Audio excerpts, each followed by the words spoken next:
Hello everyone, welcome back to another Saturday studio session with Sakti.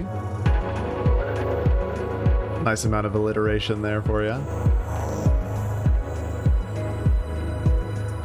So yeah, still unwinding from that drum and bass session last night, which is up on the YouTube now.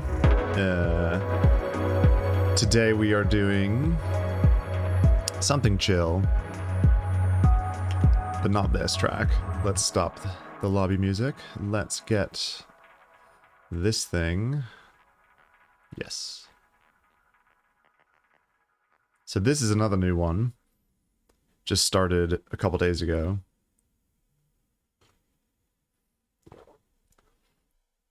Really just the very beginning of an idea here. All doing basically like 4 voices, all doing the same melodic, following the same melodic structure, doing a lot of stacking here. So let's just give it a listen. For starters, it's really not doing anything much at the moment.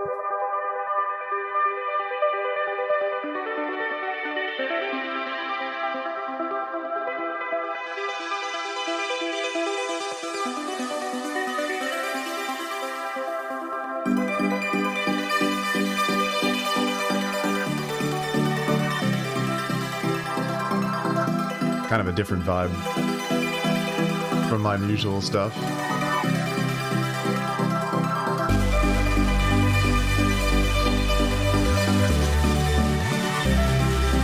Kind of got that like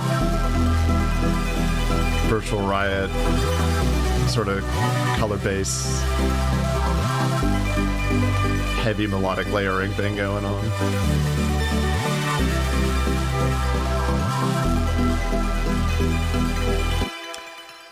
Yeah, you get the idea.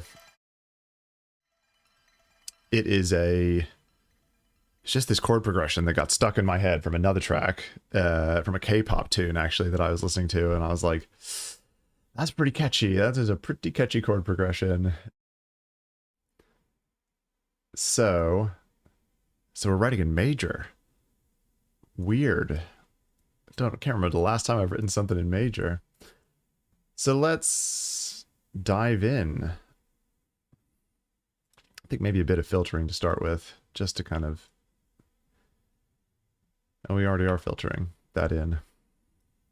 Just to smooth it into a little bit more. And maybe, actually, I mean, we need to get some drums going here pretty soon, I think.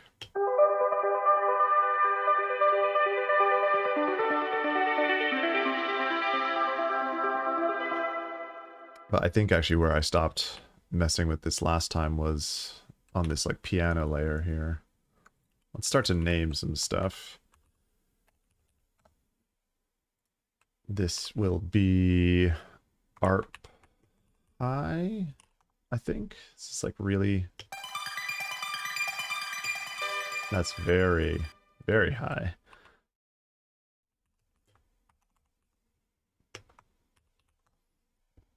ARP low. And I think these are basically just 2 vital, yeah, the same, more or less the same vital patch with slightly different like processing. And then this, what's this? That's just a wavetable with a lot of processing.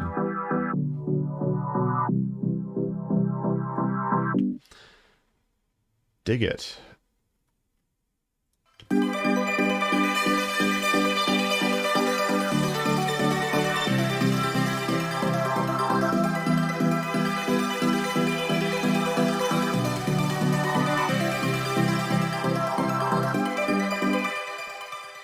And then we've got like a Reese. Yeah, I think this is actually like basically the basic Reese that's built into Ableton with just a little bit of processing and monoing the low end.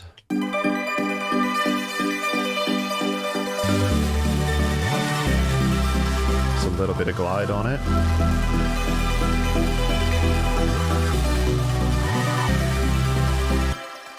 Feels like it actually needs a little bit more high end. Or a little bit more something something. Maybe let's try and do it with the amp that we got on there.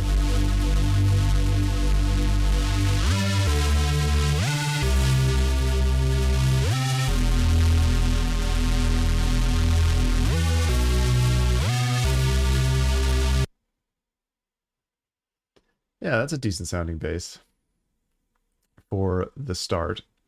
So one thing I wanted to do immediately, just to try this out, let's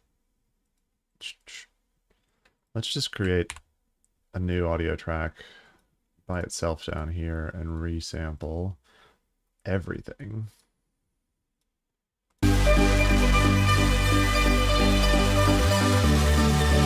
And you'll see where this is headed in a second.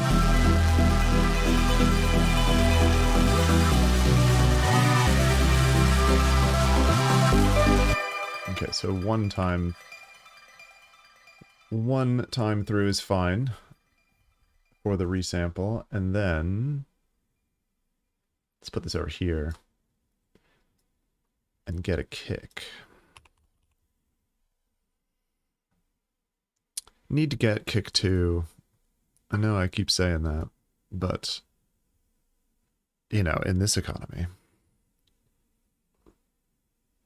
can't be spending all my money on plugins willy-nilly. Actually, doesn't Ableton have... I don't really think I've played with this much, but I think it has a kick designer type thing. I'm probably... Oh, here we go, drum synth. I haven't really used this.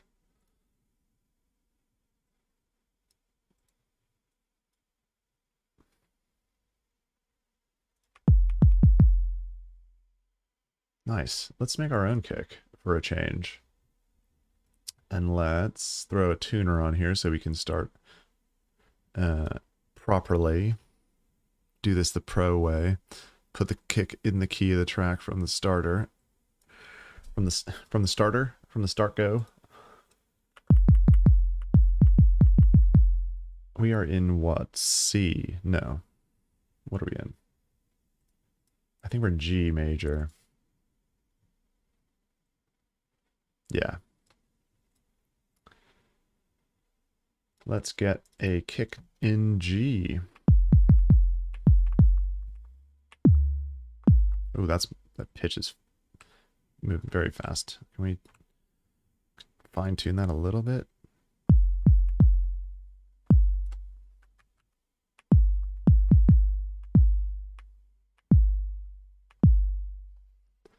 Okay, can we...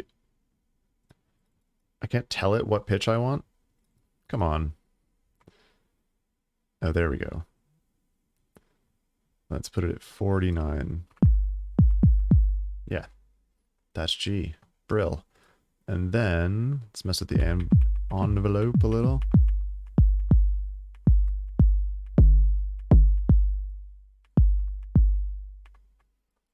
Click.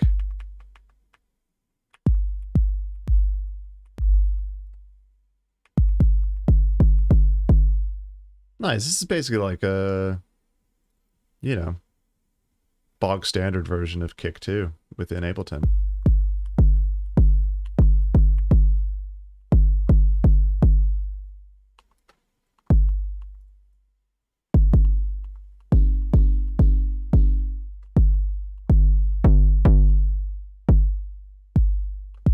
Just a little bit of drive.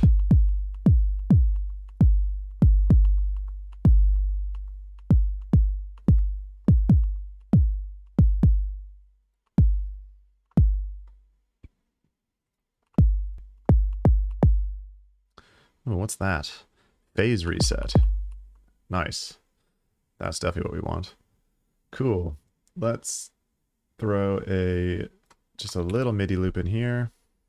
And it seems like no matter what pitch, yeah, it doesn't actually care. It's not acting like a sampler. It's just playing it at that one pitch, so that's cool.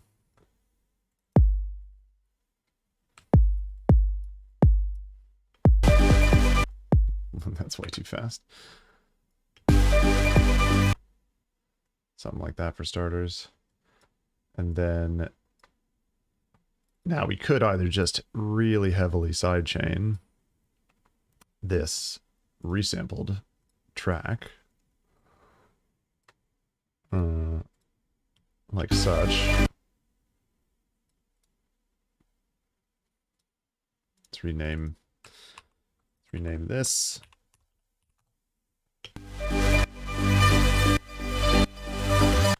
Something like that, but basically actually what I'm thinking is it might be fun to chop this audio up a bit more and mix it around a bit more. So have this sort of as like a, I don't even know, maybe not acting as the intro, or maybe acting as the intro, but I think this bit actually might be better as like a chorus.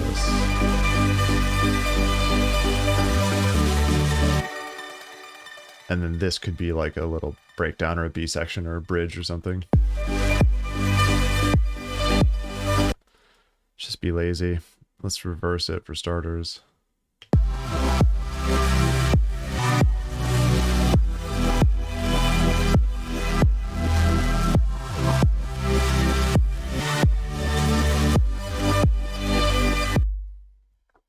I like that first bit actually reversed. It's kind of cool. But I think let's see if let's get a snare in here maybe and see what we actually want the kick progression to be like. Wait, does Ableton have a snare designer too?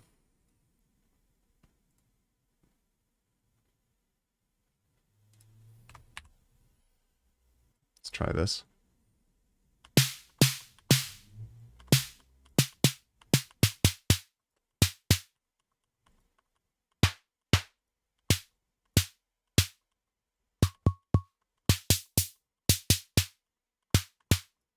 Cool.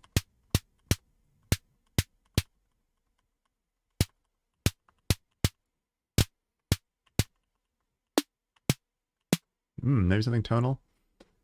Let's get another tuner.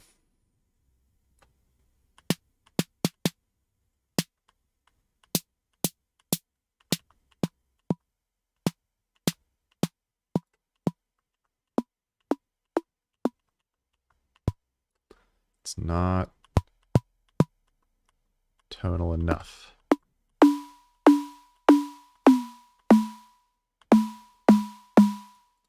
Well, if we put this on, oh no, it's percent.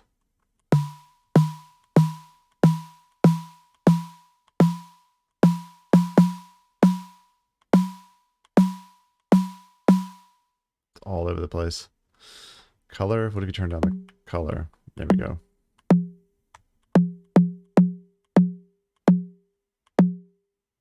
Let's just listen to it with the kick.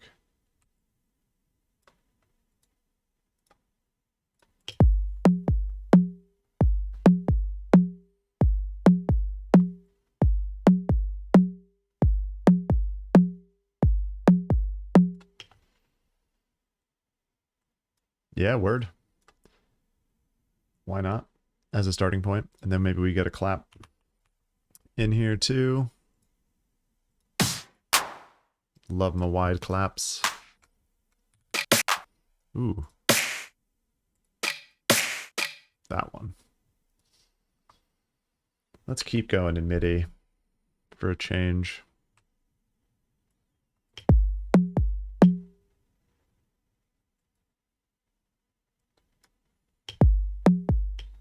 Hello? What's going on there? There we go. Let's put it on one shot.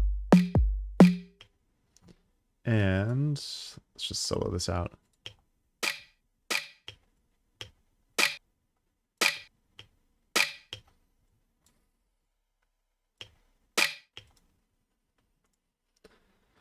Let's put wider on it.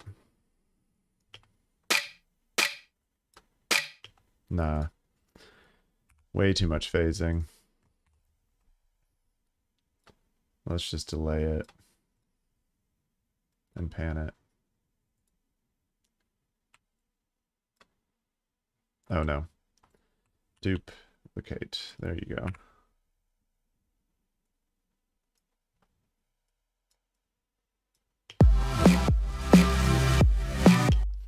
Maybe not hard panned, maybe like 30.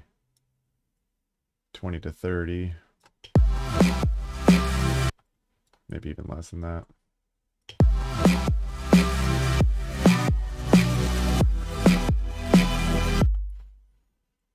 Cool. All right. These drums sound like crap. But that's fine. Let's just throw drum bus on. Now they sound amazing.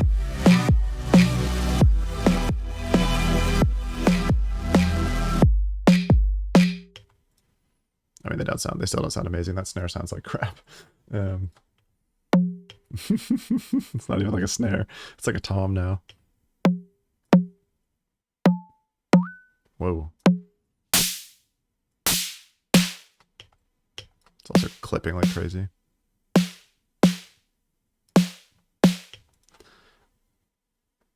Don't know how I feel about that snare.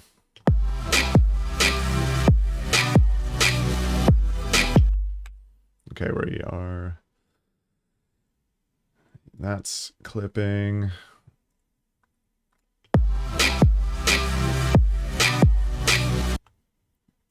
The whole thing's clipping a bunch, so let's just turn... Actually, something in here is probably...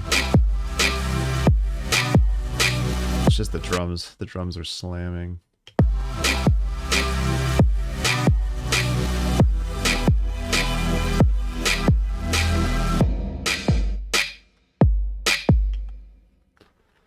Okay, let's work on these drums a little bit, because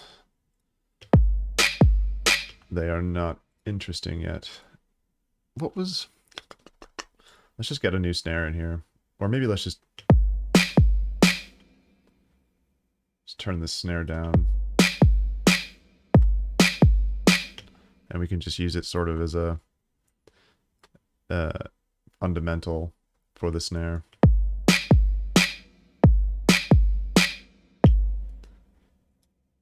And let's group these claps and EQ them a bit.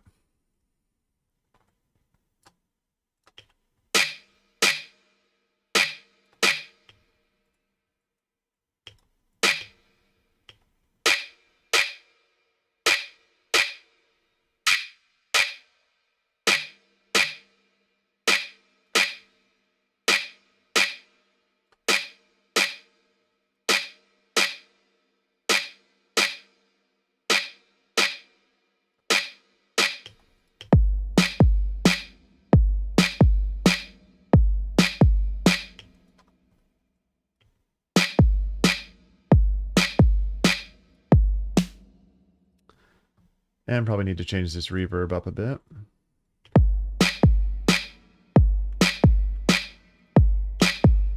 Wait, hang on a second. There we go. Put it all the way on convolution mode.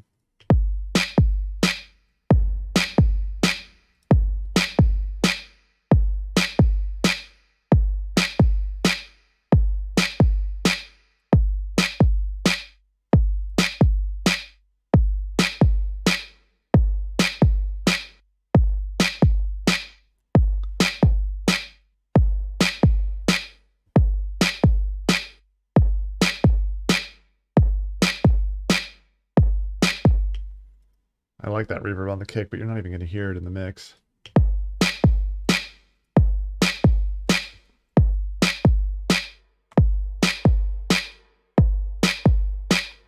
That's kind of cool. All right. You probably can't even hear that at all if you're not wearing headphones or on big speakers.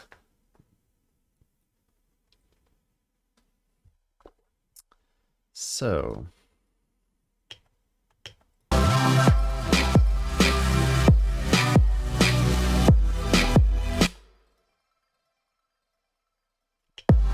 let's consolidate that, give ourselves a bit more of a drum loop, a bit longer of a kick loop to work with, and put in a bit more variation.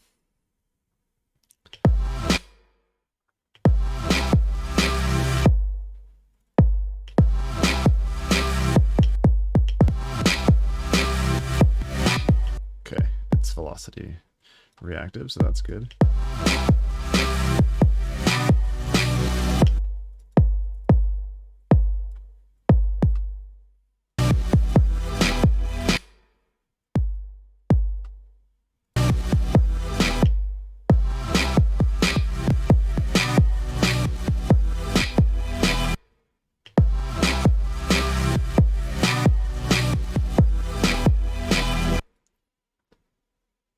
Not sure how I feel about these claps, to be honest. They might be just a little bit too long.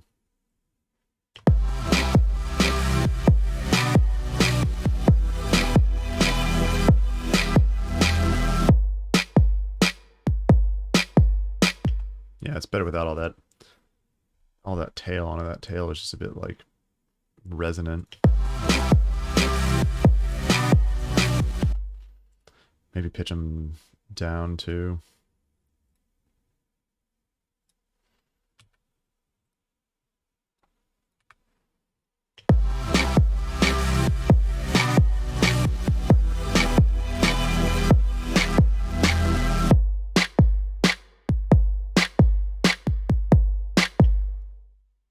Sounds cool. Maybe if they're both. No, I liked it on different. I like them on different semitones. Cool.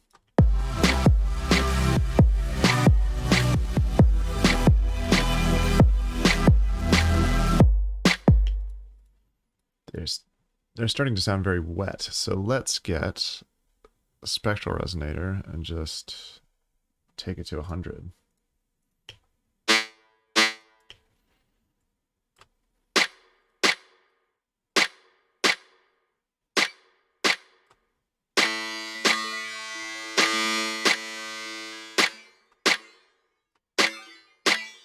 Actually, let's tune this to D or G as well. Maybe G2. Maybe G1.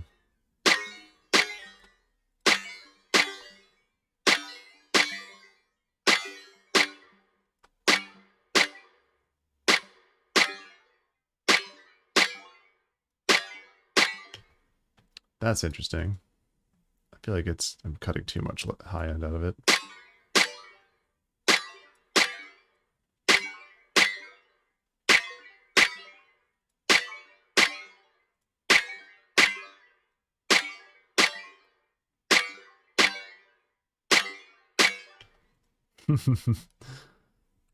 That's interesting. Wet clap.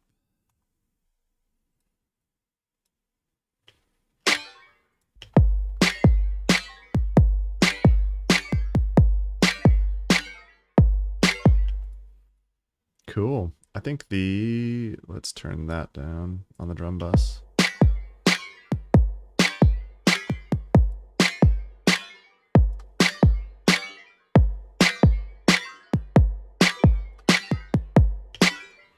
Okay, the kick just needs to be a bit punchier too, I think. So maybe a little bit of saturation on the kick. We don't need this tuner anymore.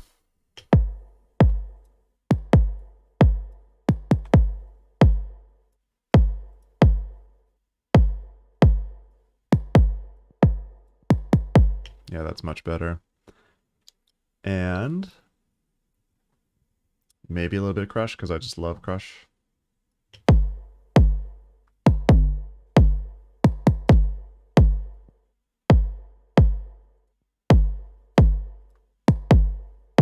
Nah, it's excessive.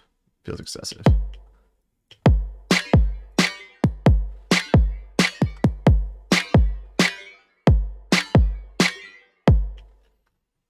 Interesting, interesting.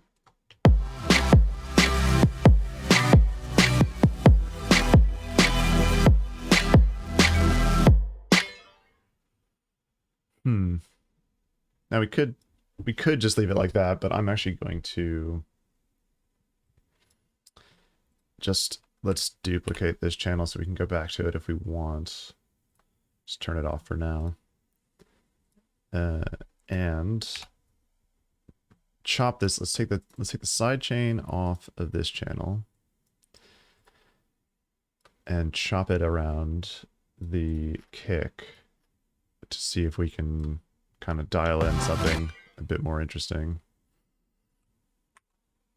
Rhythmically, that is.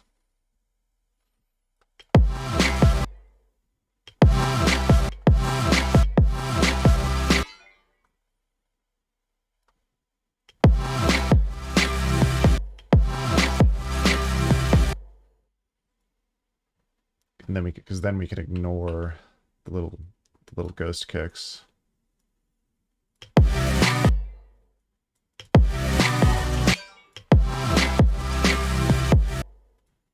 This whole channel, actually the drums are probably just a bit loud. I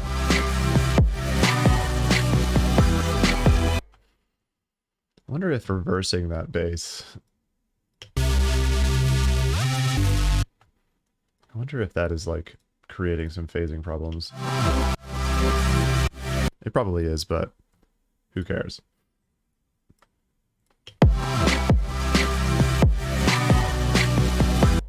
This is still just ideation stage, not mixing stage. Make sure all these fades are the same length, so it kind of sounds like a sidechain. Ignore those.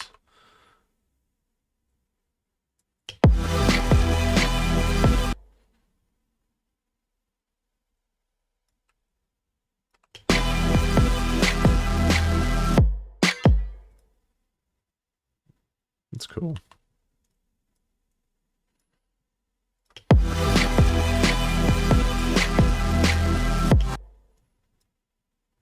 Yeah, we can do some fun stuff with this audio too, make it a little bit glitchy.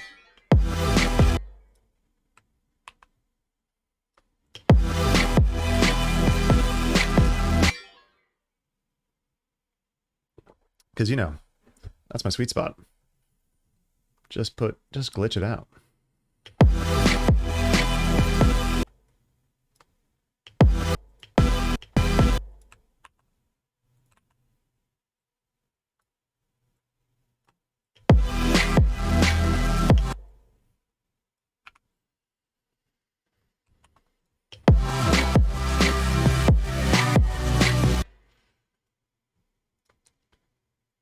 Kick still sounds a bit blah.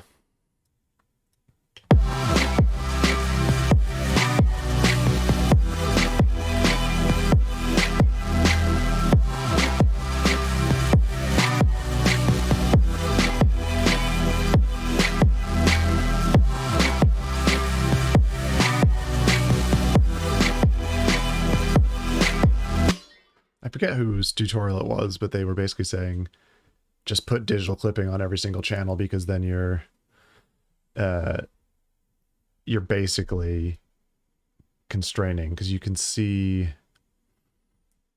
probably see it in the mixer currently.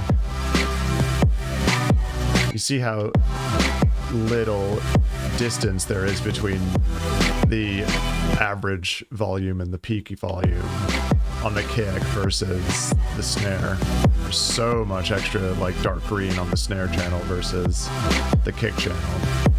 And I think basically when you saturate and have soft clipping on and digital, anyway, smarter people than me know what's going on there, but basically you're removing a lot of that peak level flying off the handle versus the average level of the track. Kind of helps you a lot in the mixing stage.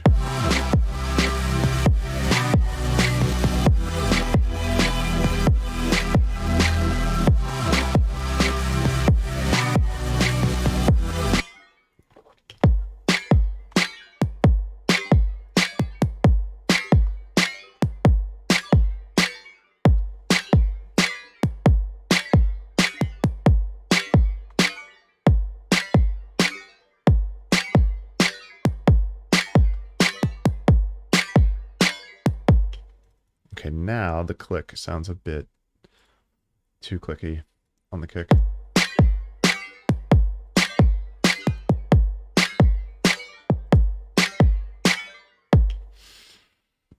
Yeah, I think better without it.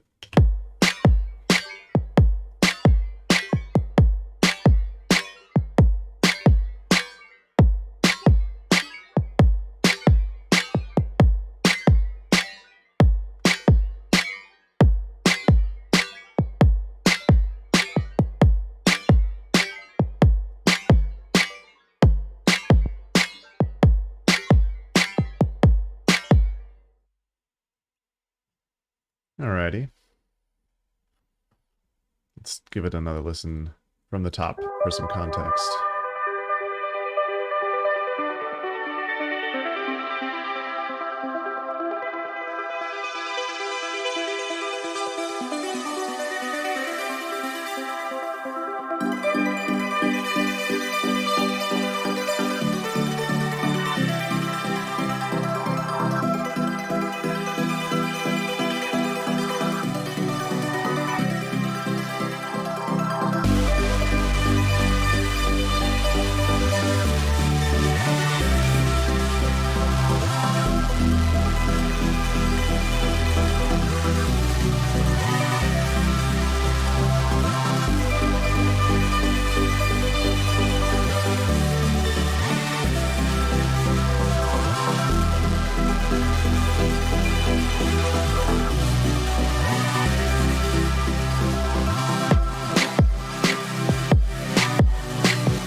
Not bad. But a couple of things. First of all, the drums still sound terrible. But that's okay. I think we want to... I think the clap is still too much high end in the clap.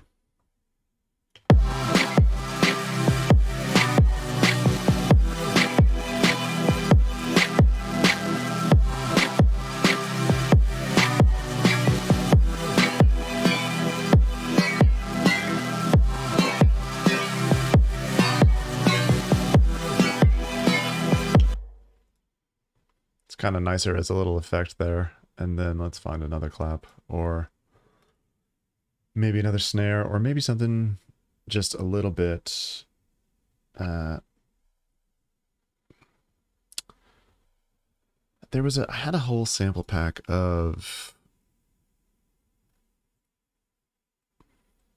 like Foley. I mean, maybe some Foley percussion, but like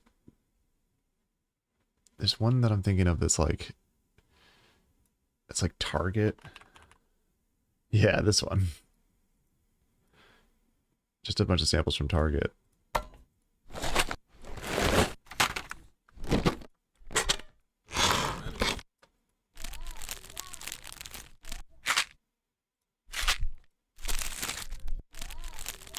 I mean, that's cool stuff, honestly. I love that kind of Foley stuff. Let's just grab an audio track and put this in with the drums and see if we can find some cool bits here.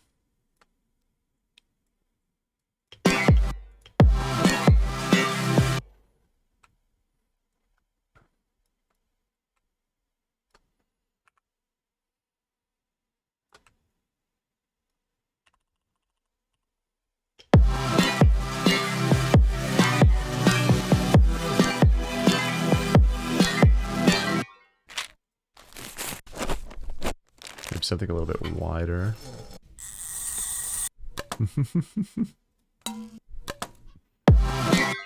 I love this. I love this sample pack.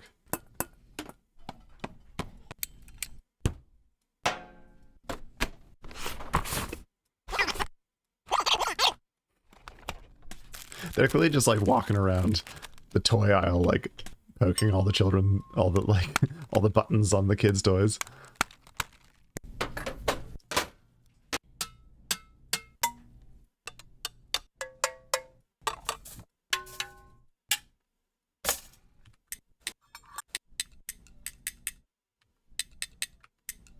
Those are cool. Those are already very, like... It sounds like they're very much panned to the... Yeah, you can see on the waveform. It's very much on the left. So maybe if we just do some of that. Duplication and panning. No, sorry. To the right.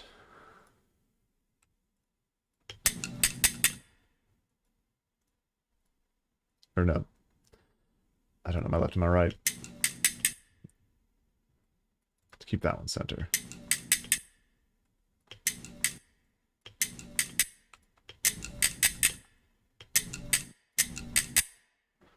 Yeah, cool. Let's just grab one bit of it, maybe. I think this one's nice. Put that there.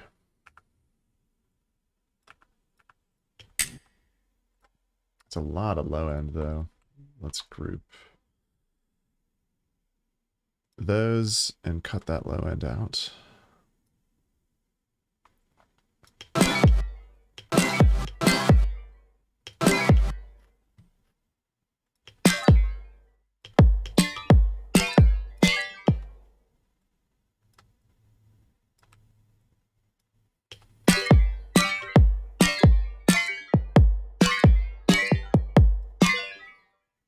Yeah, it's a bit more interesting.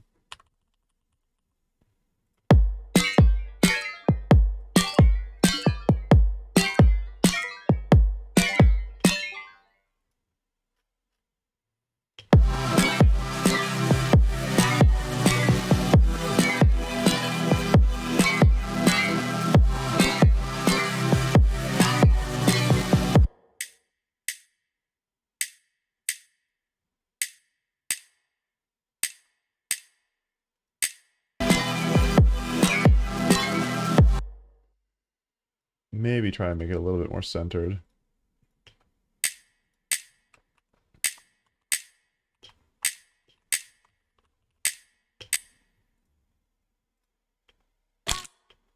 A lot of low end on that one, too. So much low end.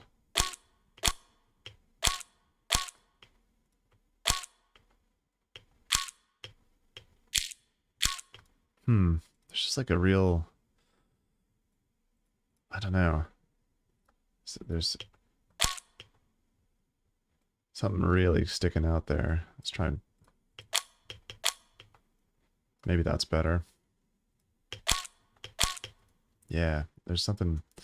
It's like a real nasty kind of pop in the second part of that sample. Yeah, I think that first one better.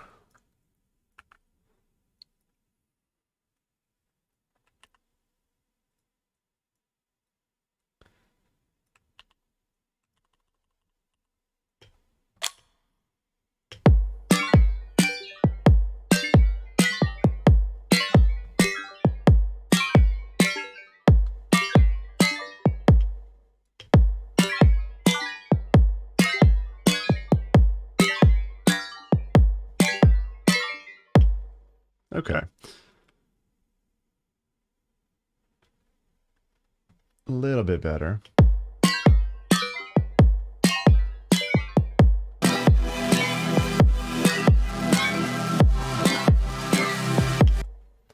Let's pitch these down.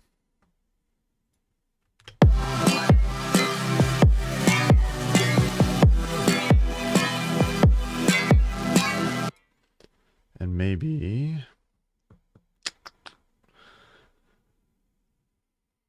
give them their own reverb. Just give them a little bit more space.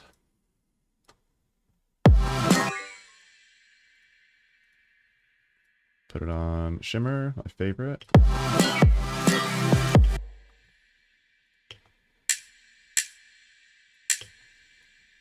No, that's totally gonna get lost.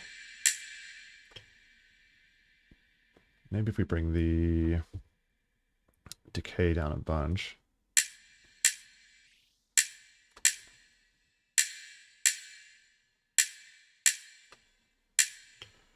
It's still sounding quite left.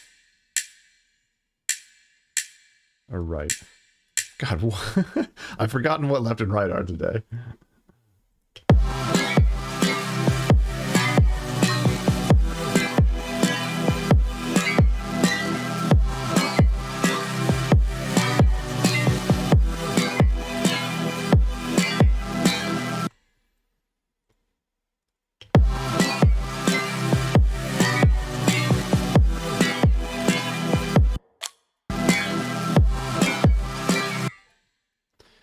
Maybe if we let's put this in here too.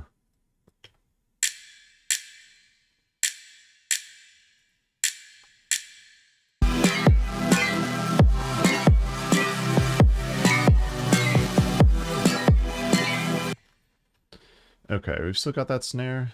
Yeah, we do. Let's put the snare up under the kick.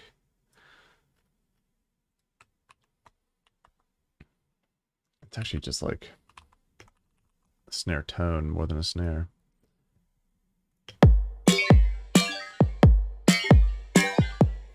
Some weird drums, but I like it. Let's see what... let's just see what other Foley we've got. Yeah, that's everything.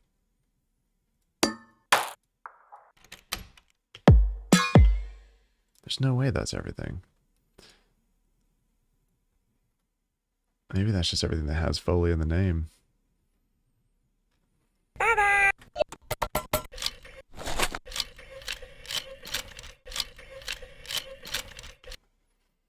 That's kind of interesting. Maybe let's give that its own group.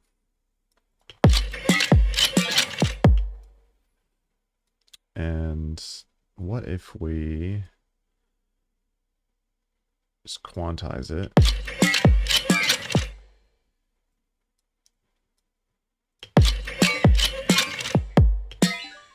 Okay. Let's really mess with this sample a bunch. Pitch it up. It's really noisy. Let's do something like this. Get rid of all that noise.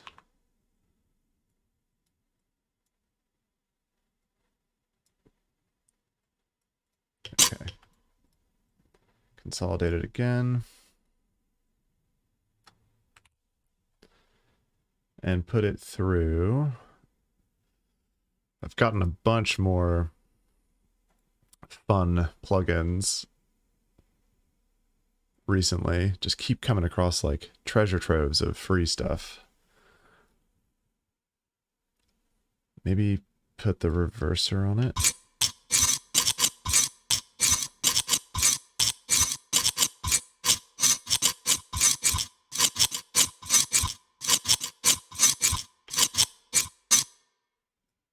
Let's cut out all the low end on this thing.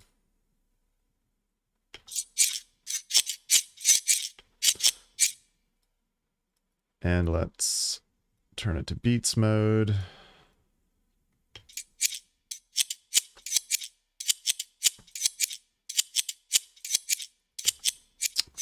Okay. Don't know if we need that reverser, honestly. I think maybe something like replicant. Yeah, this is the one.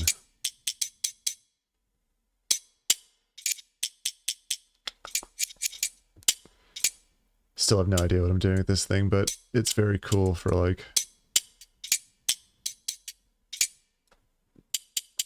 just creating interesting patterns.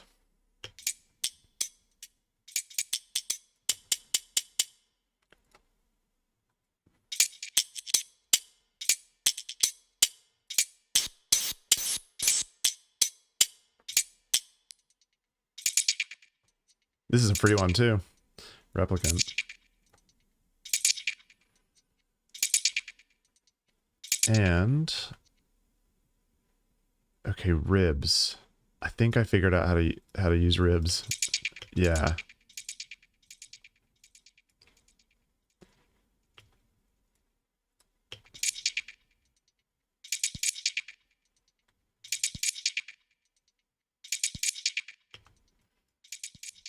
It's not the most intuitive plugin, ribs, but it's interesting.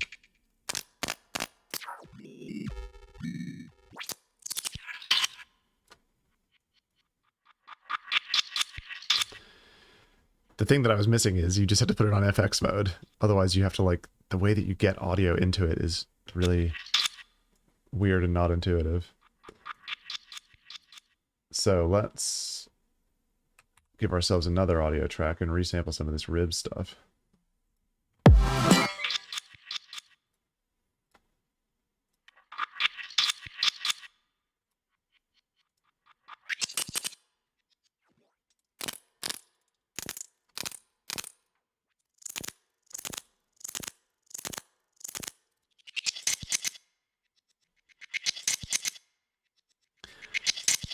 really have no idea what a lot of this, what is going on with a lot of the stuff in ribs, but you can get some really good glitchy stuff out of it.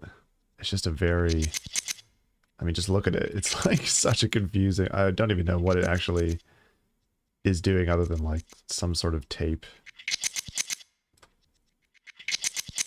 emulation thing. Not really. Do not quote me. I have no idea what ribs does.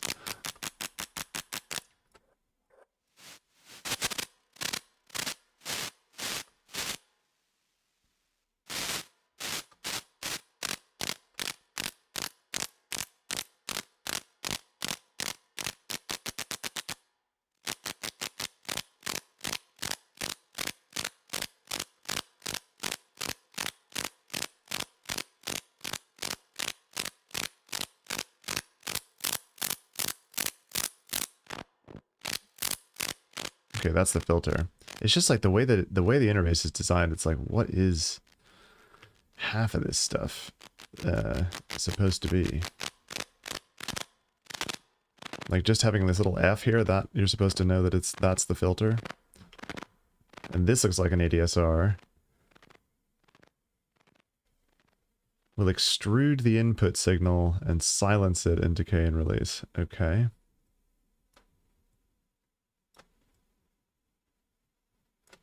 Right, so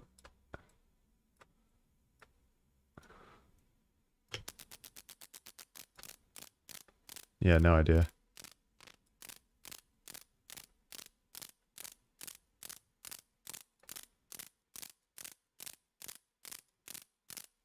It's weird. Anyway. Cool. I mean, we've definitely got a lot of stuff going on there.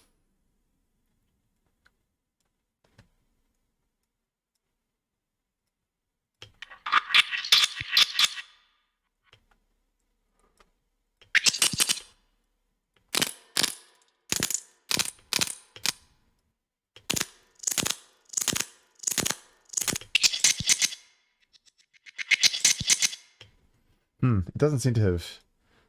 It definitely does not seem to have captured all of stuff we were doing, but whatever. There's still plenty of stuff to play with in that bit anyway, so let's turn this channel off.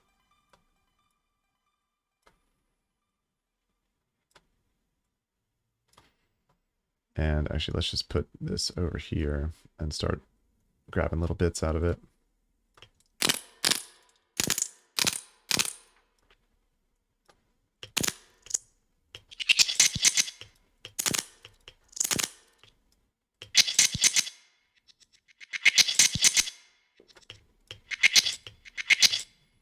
That's cool.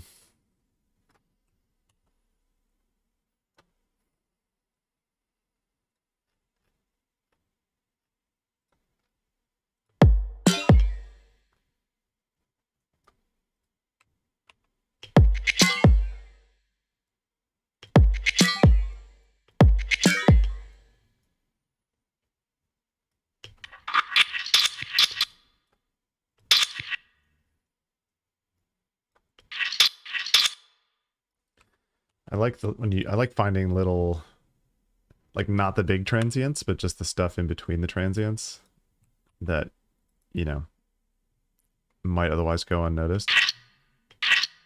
Little artifacts and stuff.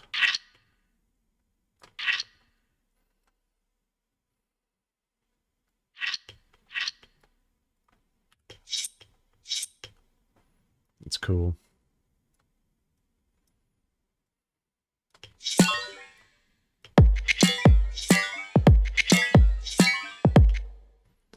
Just to give the drums a little bit more movement.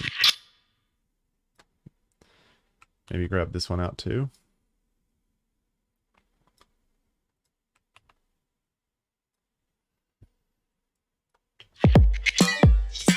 Oh wow, we've been going for like an hour already.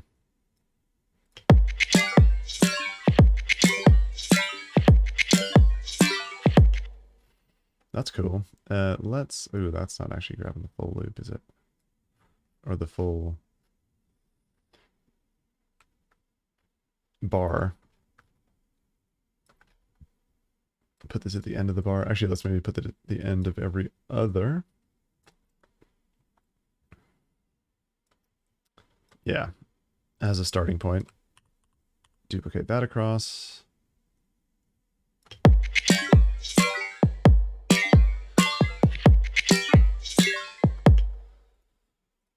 No, let's pull this back.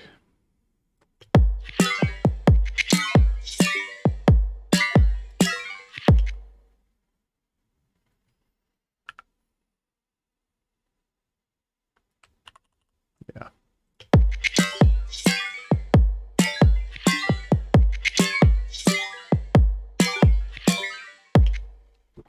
Okay, cool.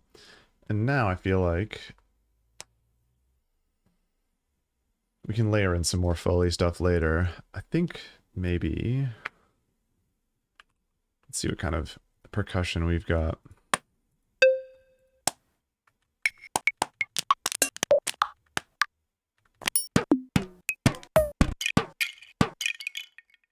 Man, that sounds awesome. Let's throw that in.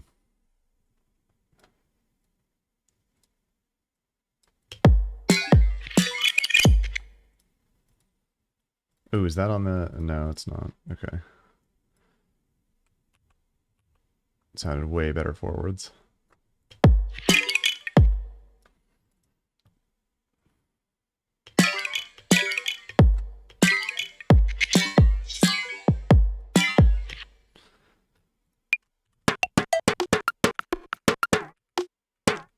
Yeah, I'm going for something like that too. And then maybe get some big, like, reverbed out percussion sounds just sort of sitting underneath the main, like, kick snare.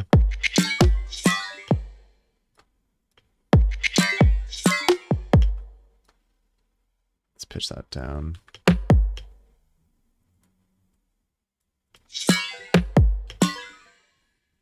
And let's get Supermassive. Oh, and put, let's see,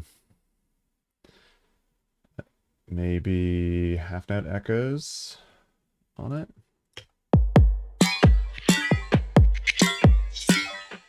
Okay, that's the mix is too high on that.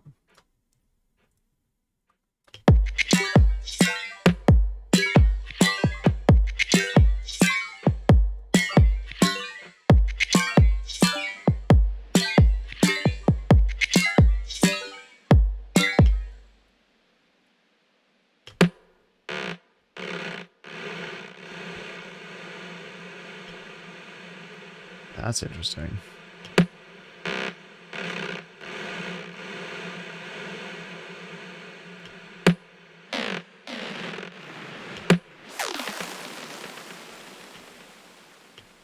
Supermassive is great for doing like grainy, glitchy drum stuff.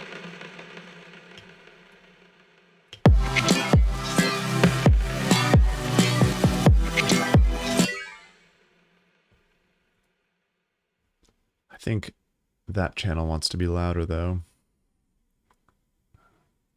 Can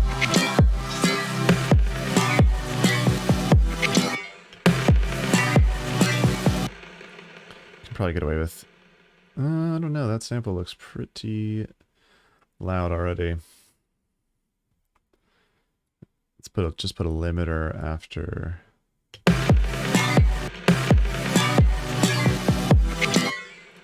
Nice. And EQ it a little bit.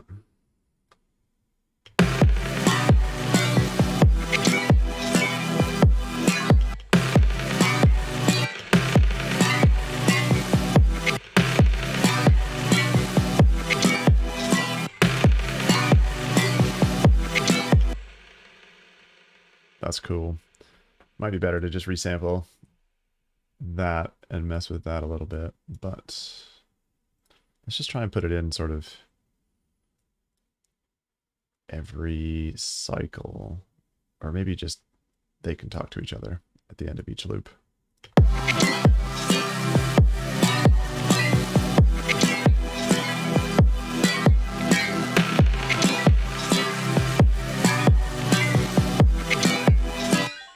No, I think it actually wants to be sort of like a weird glitch cymbal.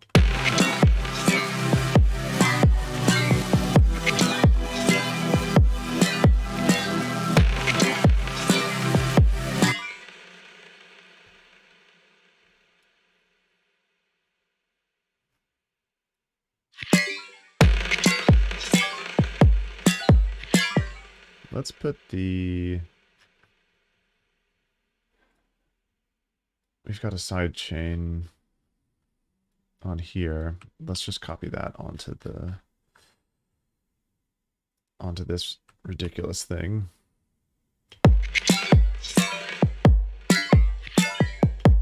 Okay, that doesn't need to be that aggressive.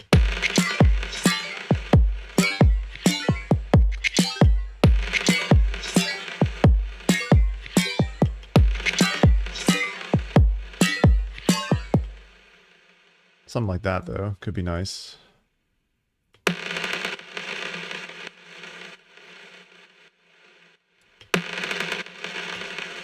Let's give it some look ahead. A little bit of popping in there.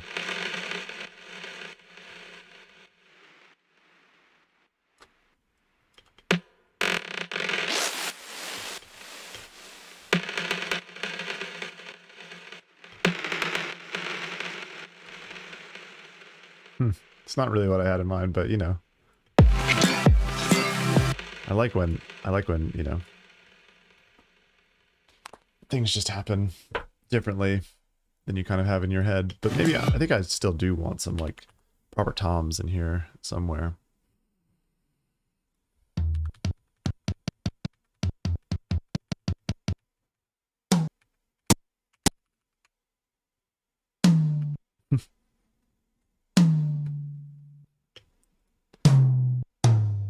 It's funny when they give, I think it's just lazy sample pack making when you find samples that are like, that have so much like silence ahead of the sample.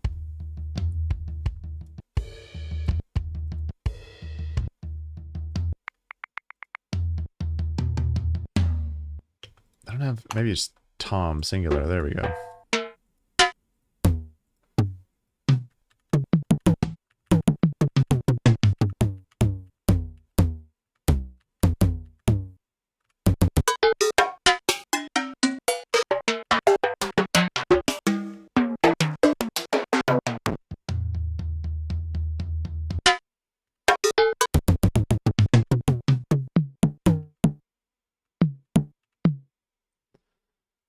Maybe something really silly sounding like that one.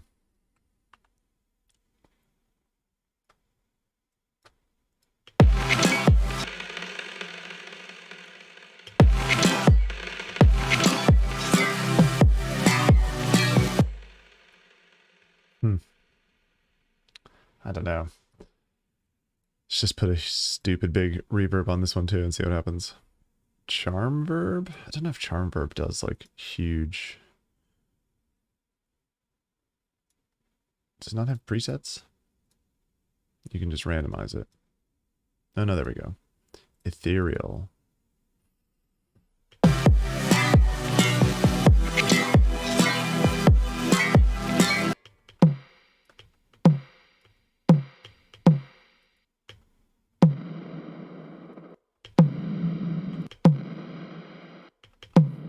Oh, depressed kitten.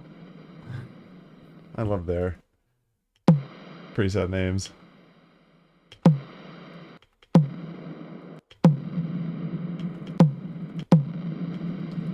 What about... Ooh, slapback.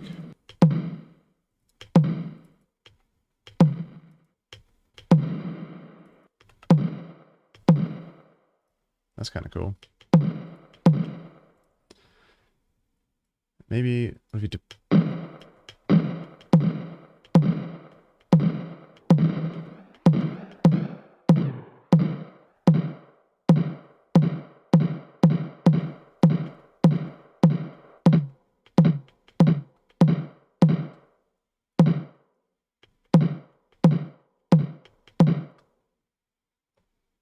Okay, let's... I'm just really having fun. Not even like songwriting, just doing weird drum sound design. But I think this is what always happens when I get a bunch of new plugins to play with. Didn't I put trash in the distortion? I guess not.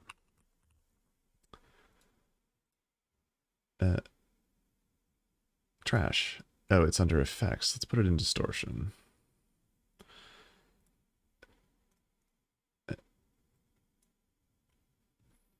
But yeah, this is what always happens when I get a bunch of new plugins. I just end up doing sound design with all of them.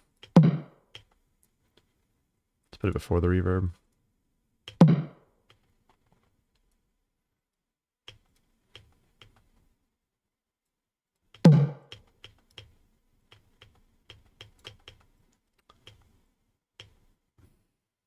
Wait, really? Something like that.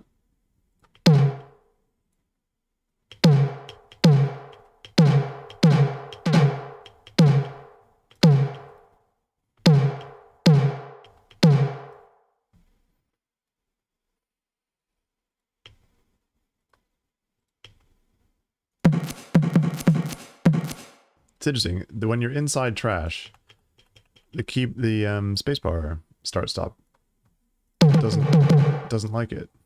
Interesting. Oh, crunchy taco.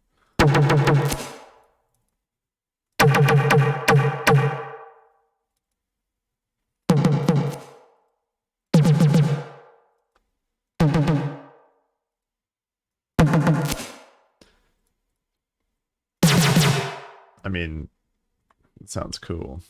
Let's resample that.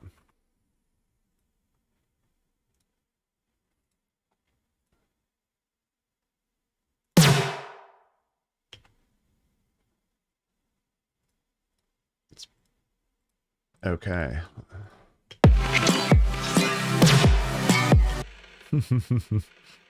I dig it. Let's just turn it down a little bit and maybe shorten it up a little bit. That's a fun sample.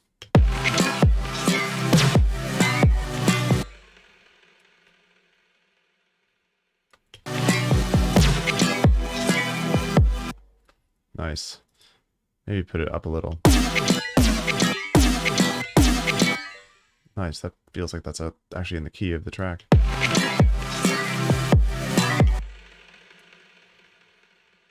Let's see what else we can get out of this tom.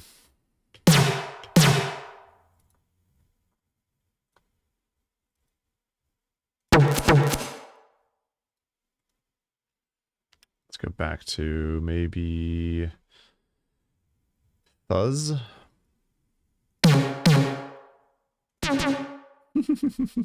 Pew pew. Pew pew. All right. Resample that one.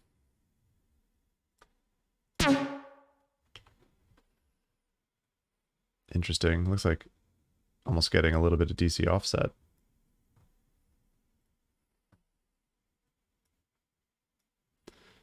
Let's take this one and reverse it. Let's consolidate it. Turn you back off. Reverse.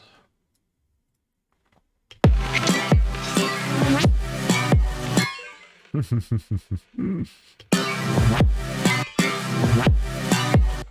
is cool. I love this sort of weird, doing this sort of weird stuff with drums.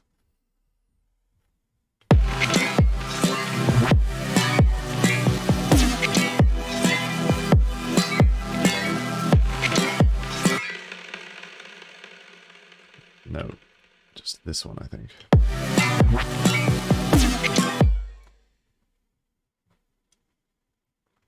Let's pan. Oh, no, let's give them each their own channel. Pan this one over. Maybe turn it down a little bit.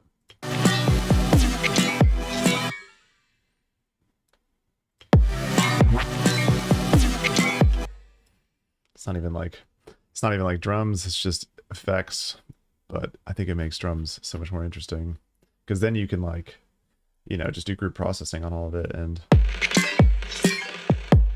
get interesting stuff. I think maybe this.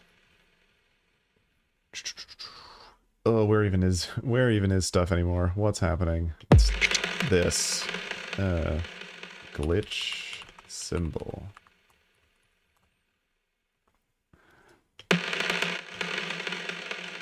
It's a little bit too much feedback.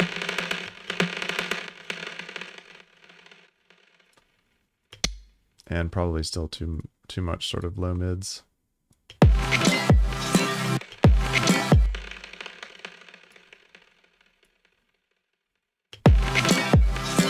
Yeah, I kind of like it just... Yeah, just kind of like a...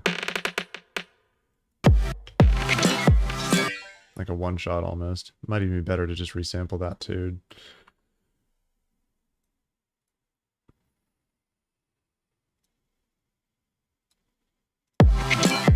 Whoa. No, no, no, no.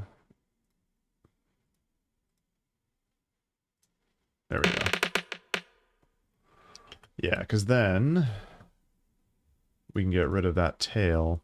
We don't need all those hits. Turn that... Okay, that channel's off. And just like from there, maybe.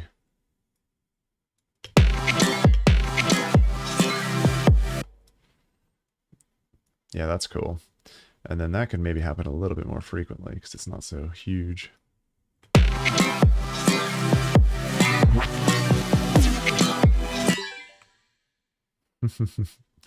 I love that dumb laser tom, but I don't know that it really fits in. I think maybe it needs to be a little bit shorter too.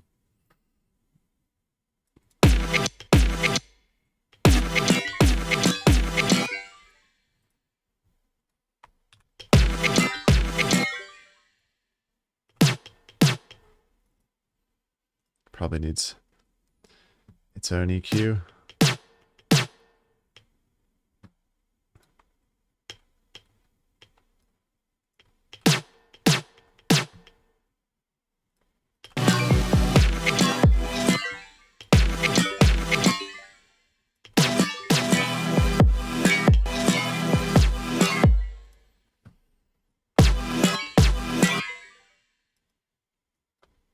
I feel like it lost a lot of its character.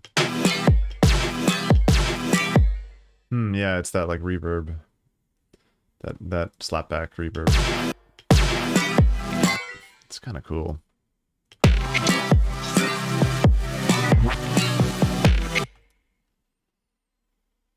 Let's put just too many samples all at once, trying to sound design all of them, mix all of them. It's getting a little bit hectic. What did we want? Erosion, maybe, on this thing?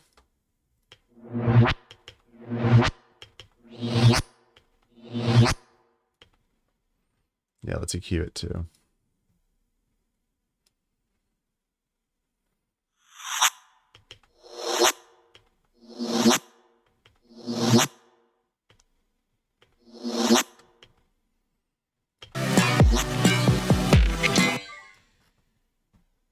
Cool. This could maybe use some EQ as well.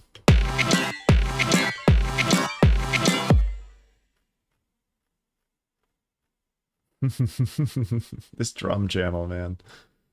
Or this drum group, it has turned into quite a mess.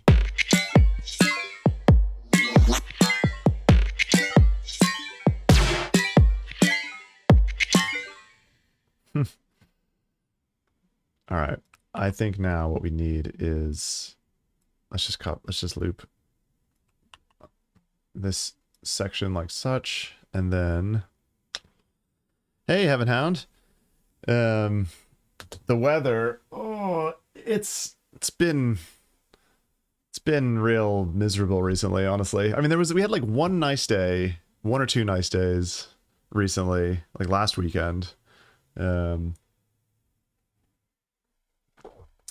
What about where you're at?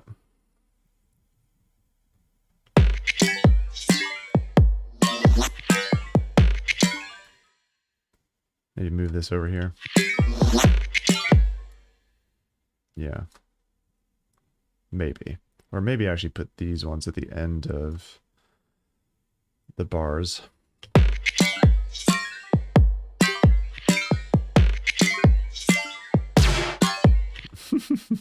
That sample's so silly. I don't know where it wants to live yet. Maybe... Actually, I think... we just want, like, the tail from it. Snow today. Oh man. You know what they say. More likely to get snow at Easter.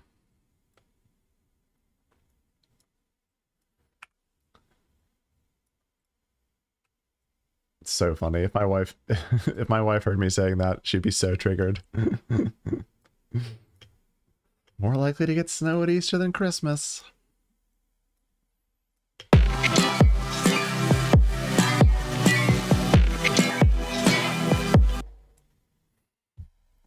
Yeah, that's cool. But maybe I think back in the middle for that.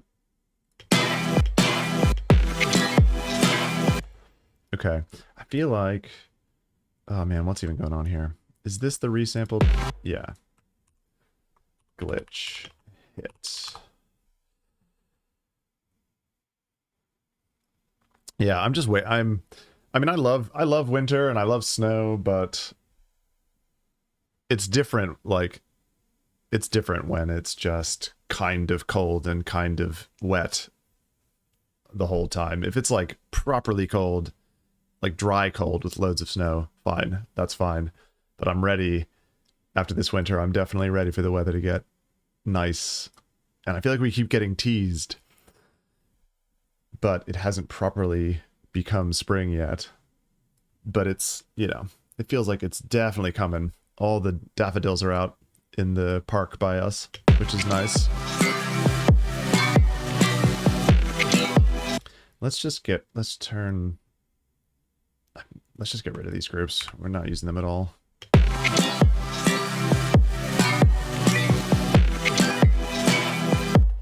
Okay, and I feel like now this glitch hit actually needs its own reverb as well. Maybe a hybrid reverb.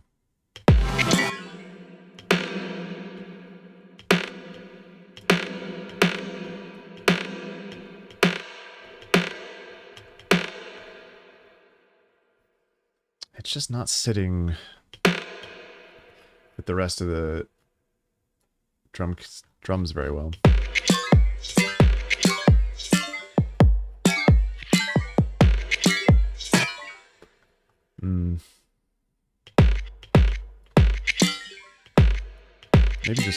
Maybe just convolution for it. A little bigger space convolution? No, that's crazy.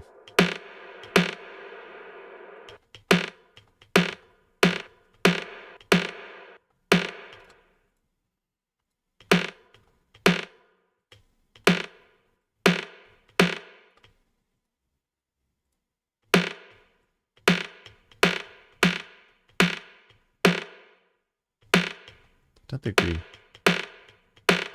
even really need much of that fundamental.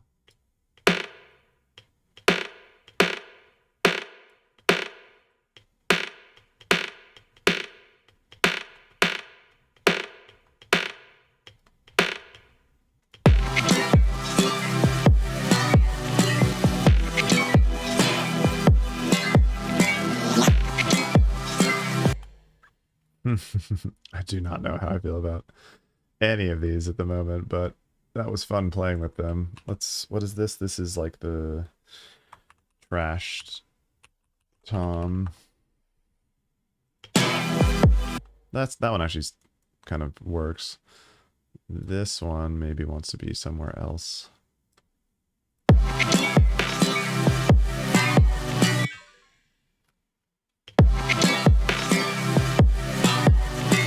Or maybe it actually just wants to be like a little snare layer.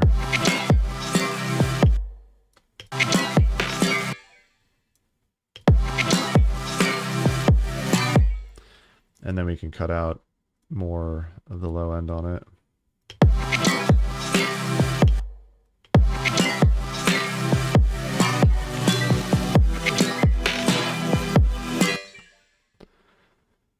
Maybe something like that.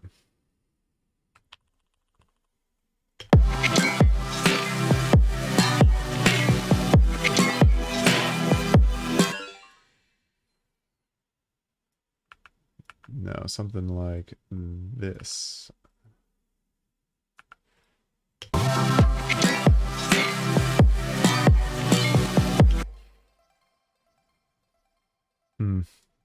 come back to that.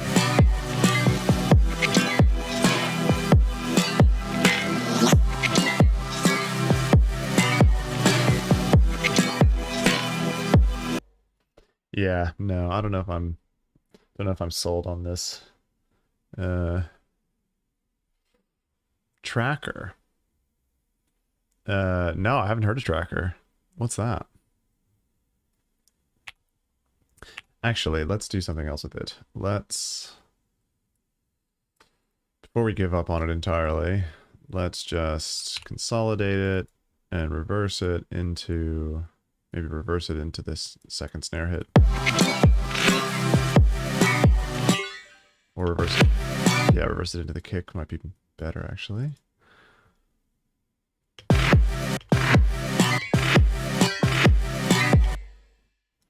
Yeah, that's kind of cool. That could be every 8.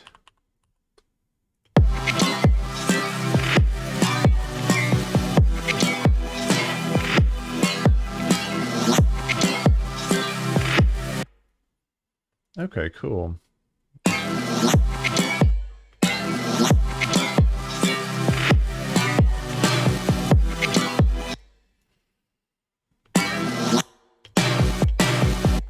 Yeah, I like that. I think that tom's the best of these weird sound design drums that we've done. And that's just a lovely, lovely sample. This like wet thing. Wet perk.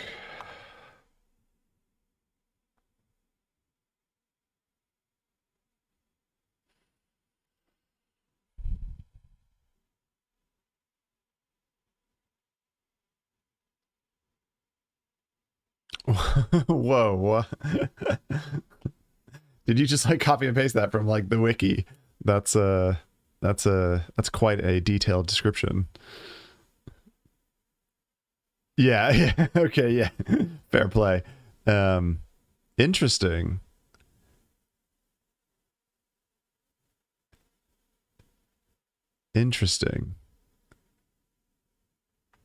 No, I've never tried that, but that sounds like you could get some really cool like polyrhythms. Yeah, that sounds wild. Have you used, I mean, like what sort of software is out there for that sort of thing? I don't think I've ever actually come across something like that.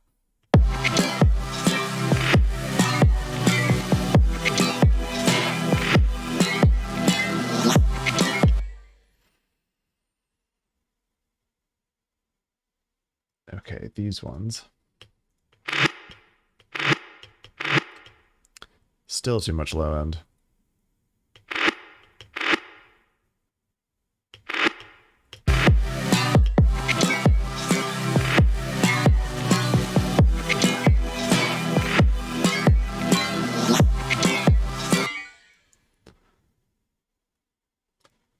Maybe this can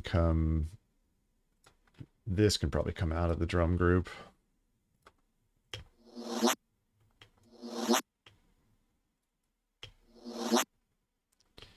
And put a saturator on it.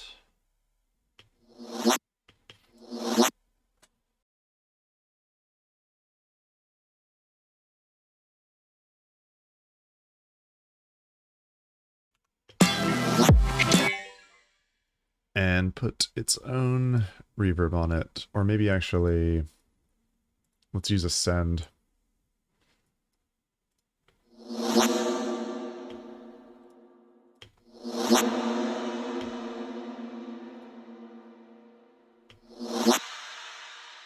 Yeah, something like that.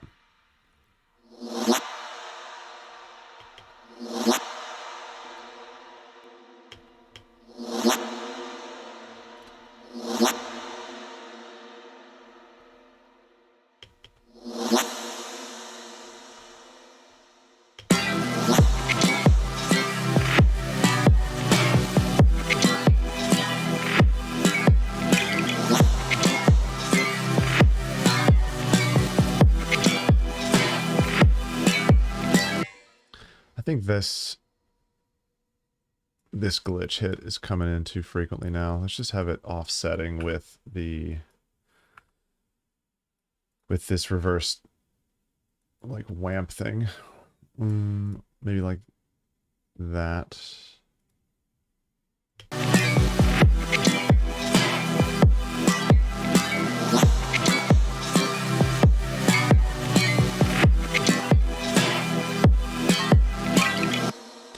Cool. And then let's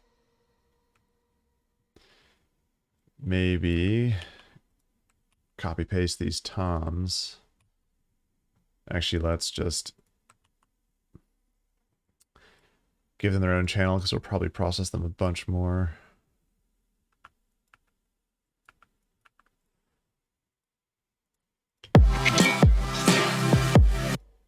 Okay. Let's bring them down.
Yeah, that's cool.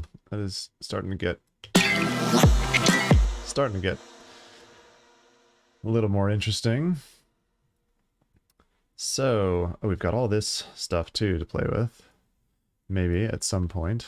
Let's put it... Let's just put it over here for now.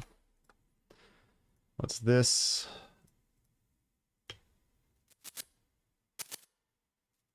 Oh yeah, that's the stuff that we were originally resampling. Okay, now I feel like...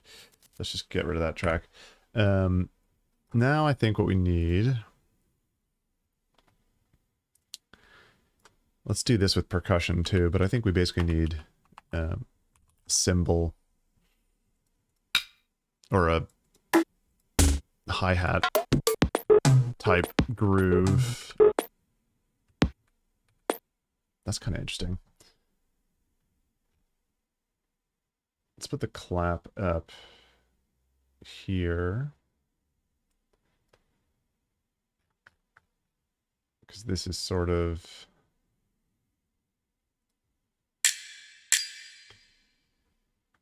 Oh, weird. Take it out of that group.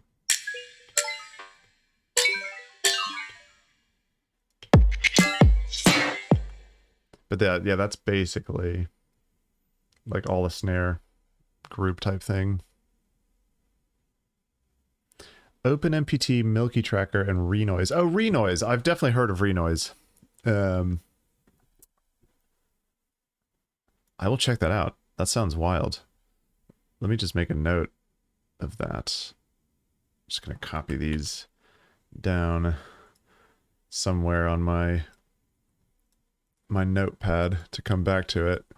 Because yeah, I always love checking out weird new, just different ways of making music come together. Because you never know. I mean, that's where I think the AI stuff is interesting. For example, is not that I care about listening to something an AI wrote, but there's some cool AI driven software out there already that is making really interesting stuff, or, you know, giving to producers tools to make really interesting stuff. Even just like, you know, the built-in AI stuff in Ozone that's doing sort of,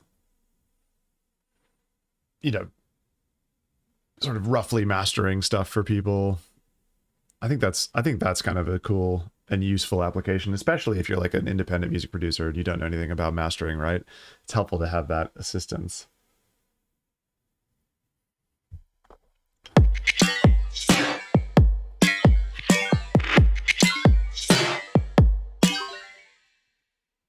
This glitch hit's still a bit loud. Okay, now we're starting to get interesting. But I totally... Did I copy that sample? No. This one. I can't get back to it. Oh well. Find something else. That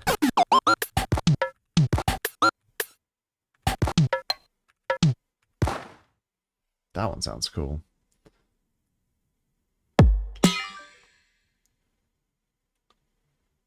Let's give ourselves a little MIDI clip here. And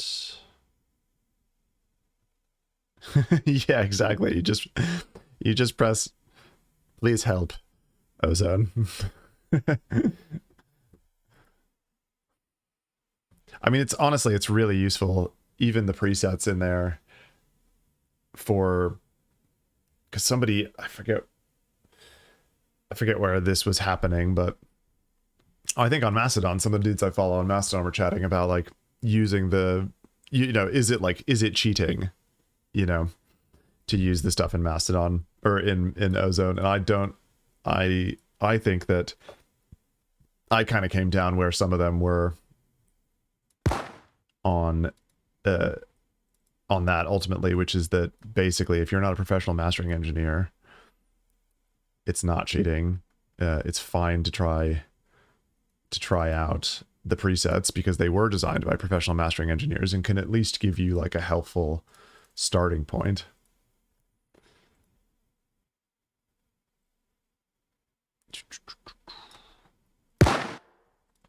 There we go, C3. So shorten that down a bit maybe, and cut out all the low end. This is going to be, I promise, this is going to be a hi-hat. Or hats.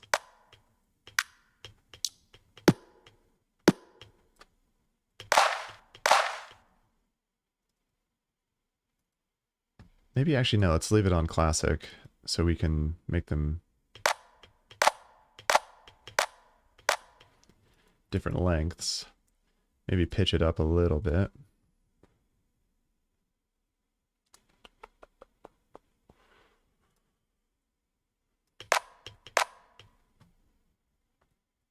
Maybe cut a little bit more lows.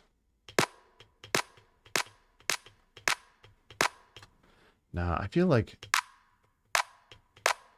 I prefer the ×4 hard shelf most of the time because it gives you better precision.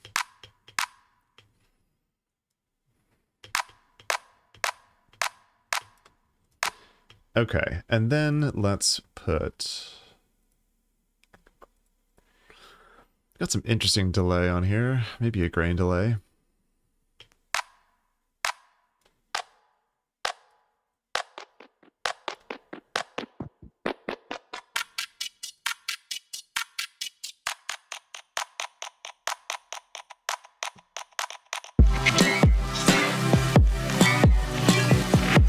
Let's just solo the group for a second.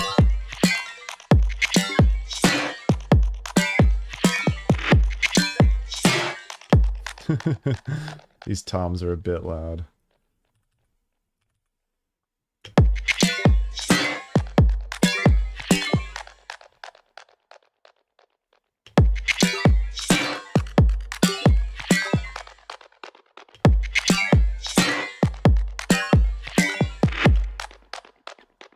Let's turn this sample up, or transpose the sample up a bit more.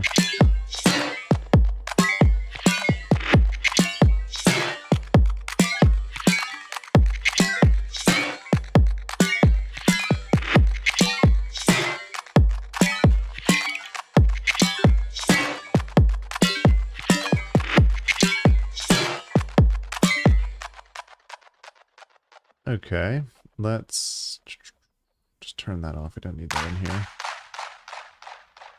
That's a cool sample. Or it's a cool... I like grain delay.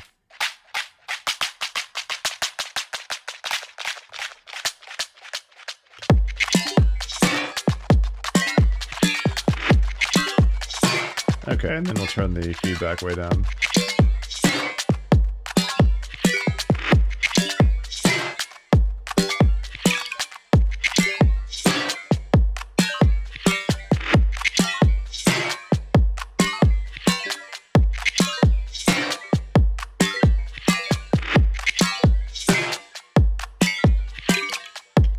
Cool.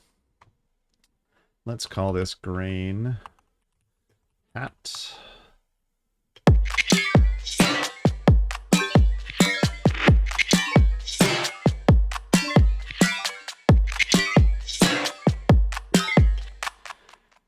The wet clap, maybe. Let's sidechain it to the kick as well.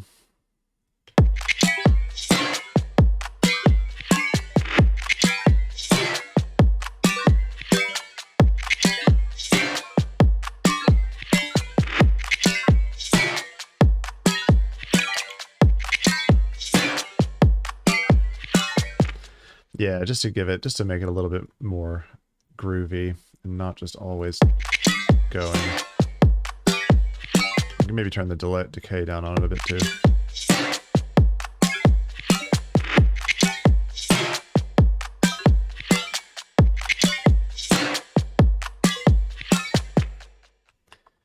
Cool, these are cool drums. These are cool drums. But I think I don't honestly know how keen I am on this kick, because it's just a crappy one that I made rather than a nice sample pack kick.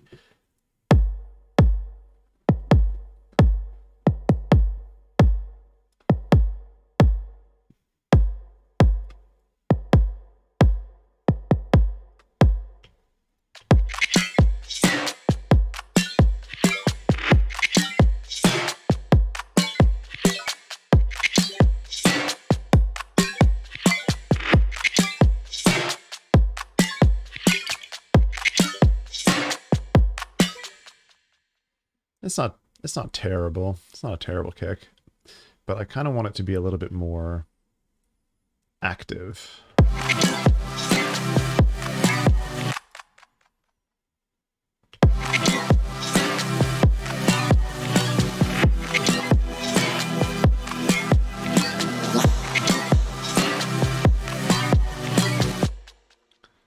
And by active, I mean like bouncing around a bit more. So let's put in a bunch more of these like these little ghost hit things. Or maybe actually let's just bounce this. Let's duplicate it. Turn you off. Yeah, and then just freeze you. Flatten. Okay. That gives us much more control.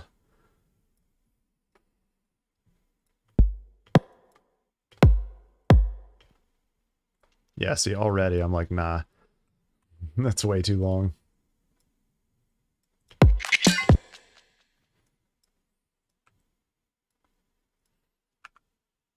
And then we can get more control over these ghost kicks, as Mr. Bill says.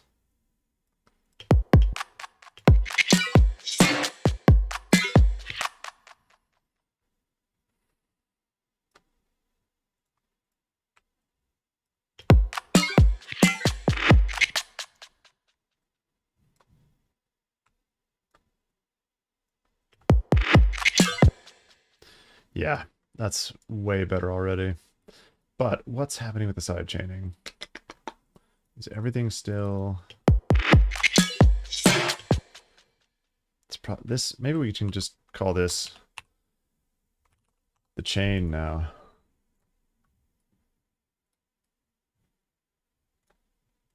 Okay.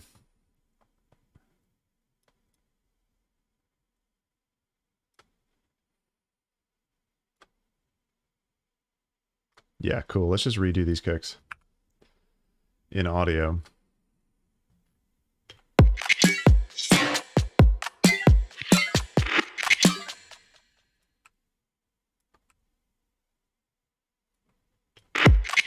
Let's turn the melody on so we can get a bit more sense of the vibe.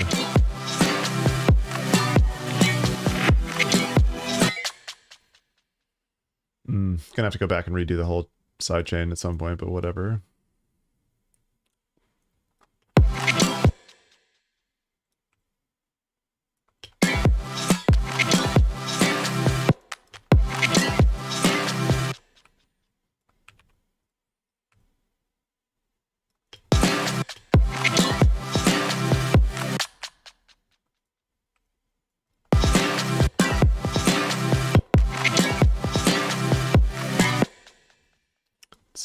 It's too strong of a start.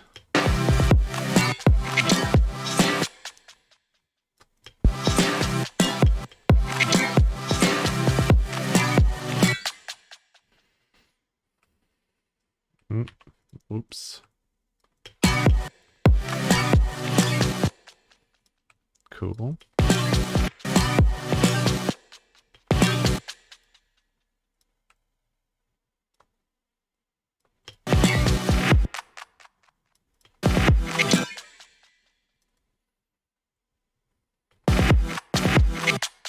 Yeah, get some real small ghost kicks in here.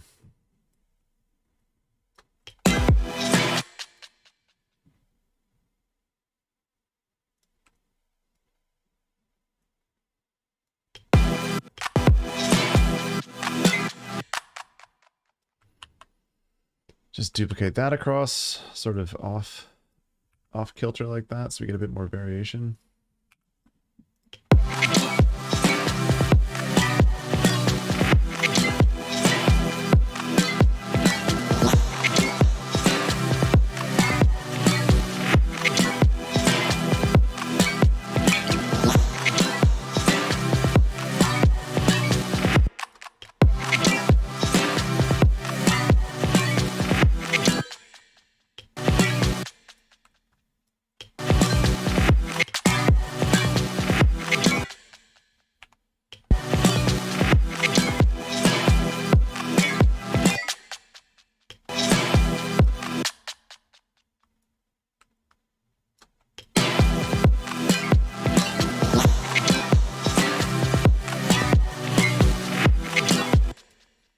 Turn you down.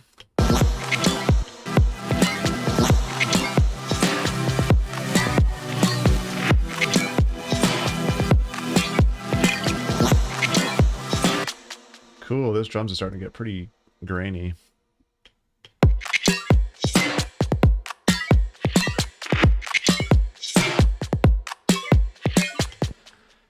This sounds a bit loud, the wet clap.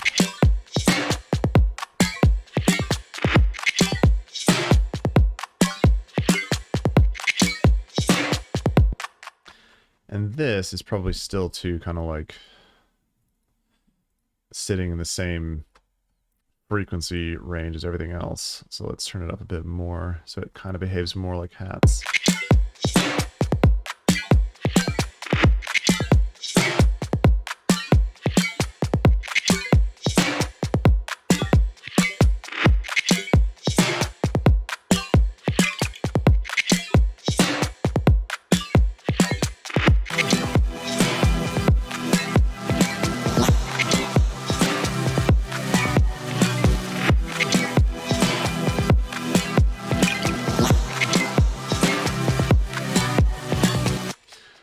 Nice. Nice. I'm feeling happy with that for the moment. Let's go back to the beginning. Get out of this 4-bar loop.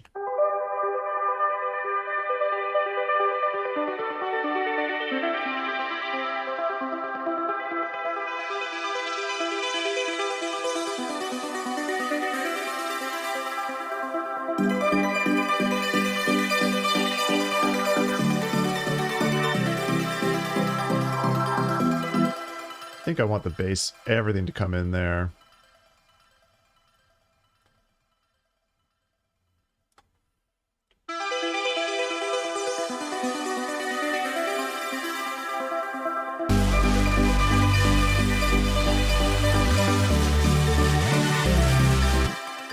Maybe grab one of these. One of these little thingamabobbers. Put it right here.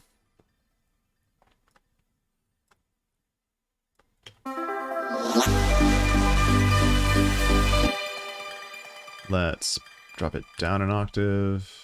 Unwarp it.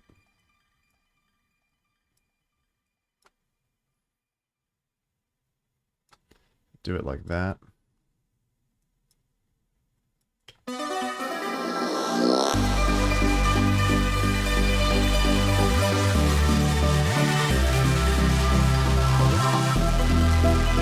The amount of scrolling.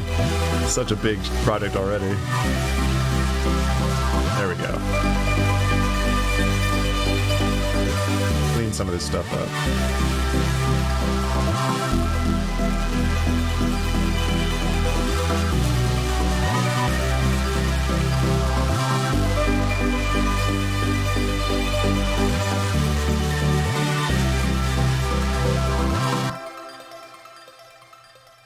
I was trying to learn the the shortcuts for like just deleting cutting time. What is it? Control Shift X. Just because I do it all the time and it'll save a lot of time. Nice. I think we only need 2 cycles of that, maybe. And actually, that reminds me. Did I just delete? Yeah, I did. This is different. Okay, now we can Control Shift X that bit out.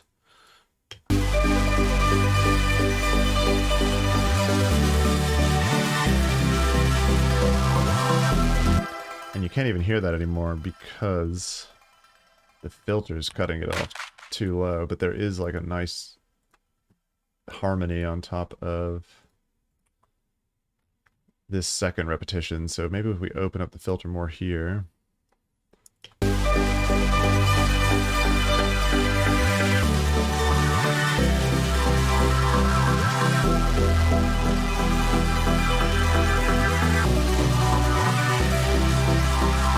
Now, I think what we need actually is to duplicate that channel. Get rid of that. We just need a slightly different tone, or yeah, a slightly different patch for this bit. Because I don't like when you open up the piano, the filter on this like digital piano.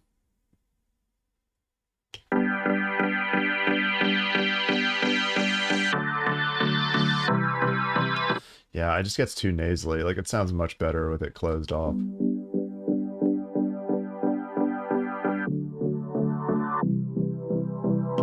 That needs some EQing too, but whatever.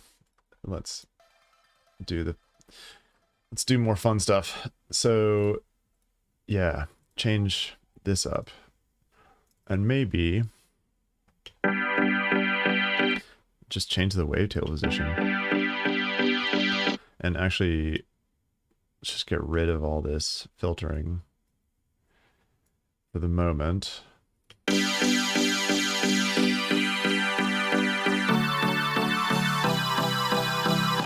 And we can get rid of everything that isn't the harmony too, probably.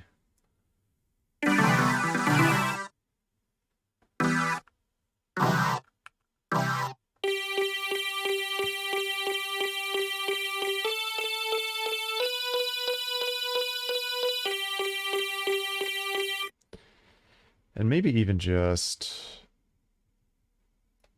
filter it a little bit.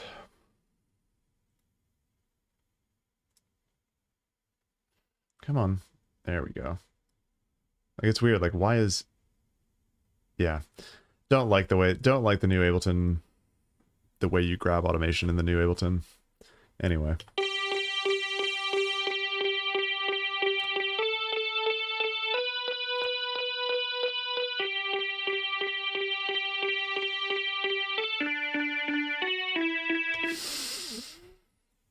Okay, but I think it needs to be more interesting. I was doing slight pitch shifting on this.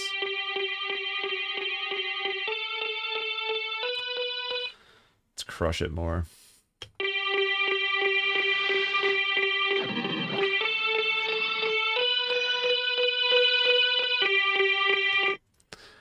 And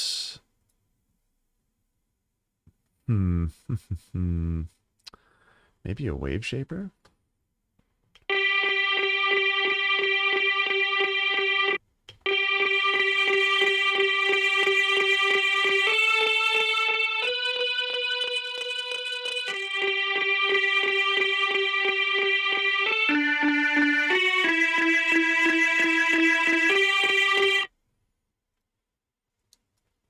Okay. Don't think we really want much of that low end. Oh, and I've got...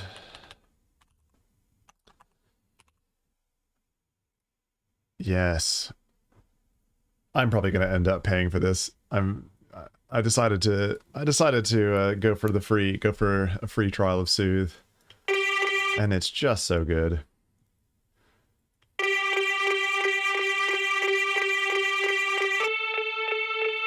Yeah, no, screw that wave shaper.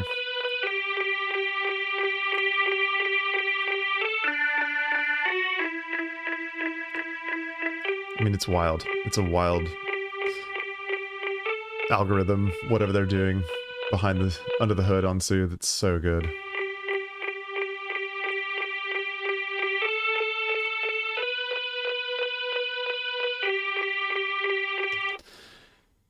I think we want less attack.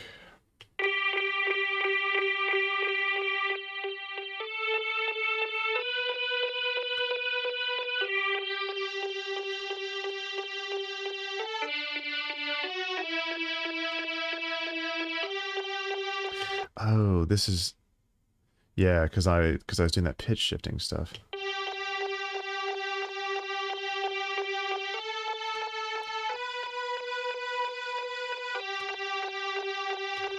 No, I think... Alright, let's get rid of that one.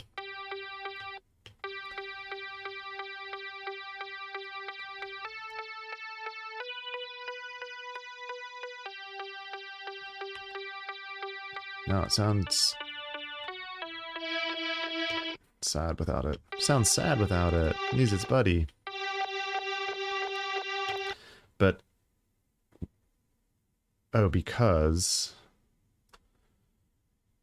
Let's put crush, flange, saturate. Let's get all that out of the instrument rack. And then we can get rid of... Yeah, leave the shifter on that one. Get rid of them all in here.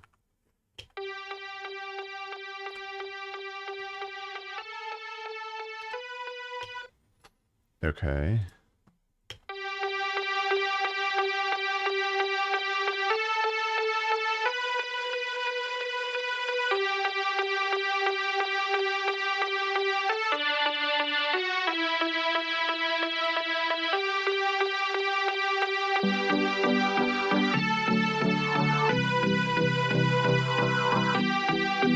Okay, I think we're starting to get somewhere.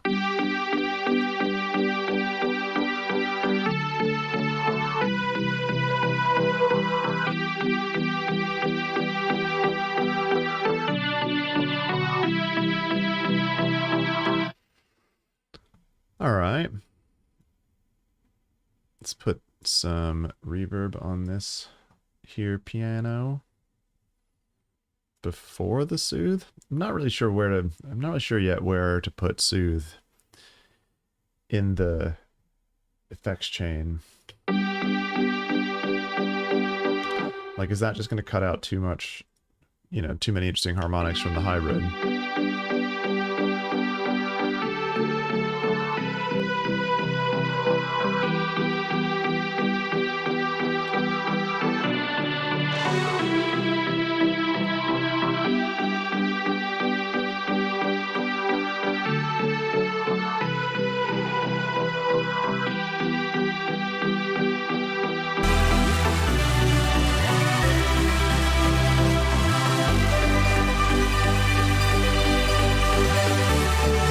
That's cool. Maybe we can open this filter over this bit.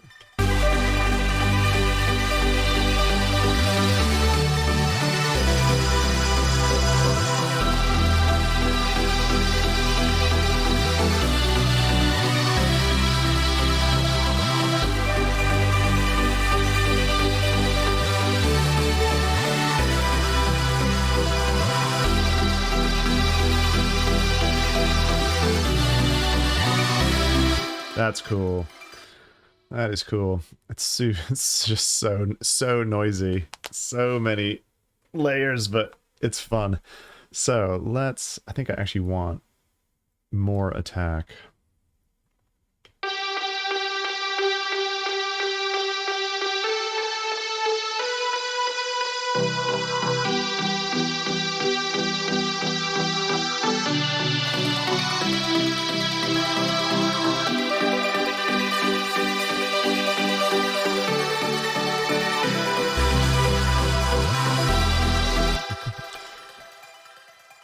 I mean, it's an intro right now, but that's just that's got to be a chorus, right? Like that is it's way too much for the intro.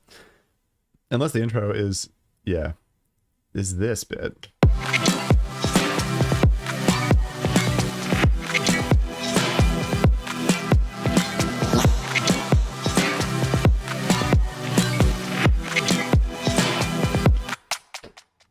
It's interesting. This sounds, this resampled bit now sounds quite... Oh, wait a minute. I gotta put it in the bass group. That's... Duh. I was like... That's what I was saying earlier, like, there must be a bunch of phasing or something with reversing it. No, it's the fact that I've got this group cut off at 120 hertz. Yeah, it's gotta sit in the bass group.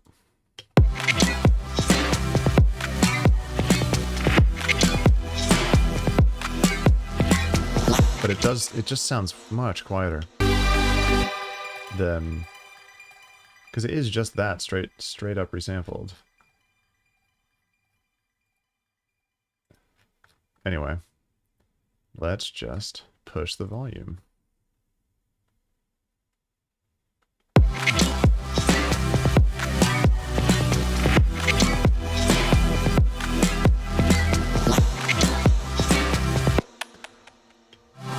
We're limiting on?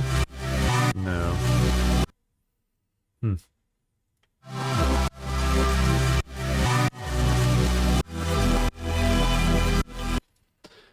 Should we just put another saturator?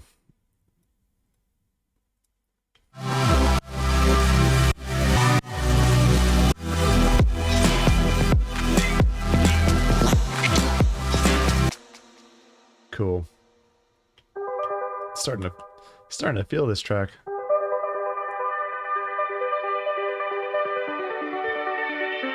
It's amazing how far you can get on an idea, just being like, oh, that's a cool chord progression in another song. I'm gonna steal that.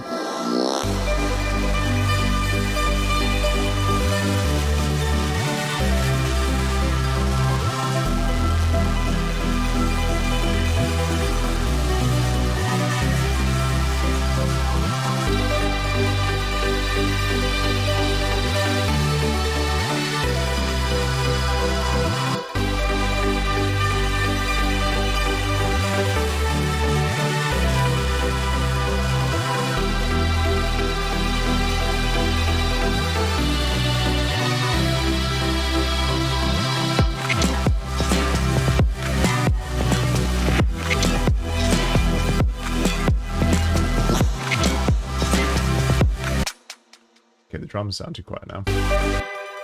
But, I mean, it still needs a lot of work. It still needs a lot of work on the mixing side, but I like it. I just don't really know where to go next. Oh, and we've been streaming for about 2 hours now, so I might just call it a day there. But let's try one more thing before we go, which is maybe building a bit more of an intro, a bit more of maybe even, yeah. Sorry, not being articulate. Just got so many thoughts. Let's try this. Let's,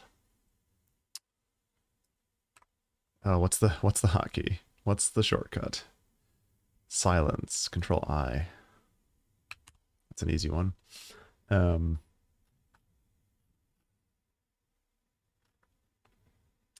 Yeah. Okay, let's reverse the MIDI on here. Wait, did that work? No. Reverse that MIDI. Okay, no, that doesn't work.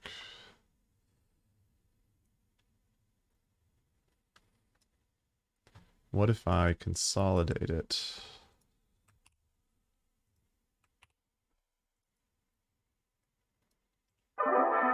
And then reverse it? No, it doesn't like it. Whatevs. Let's just...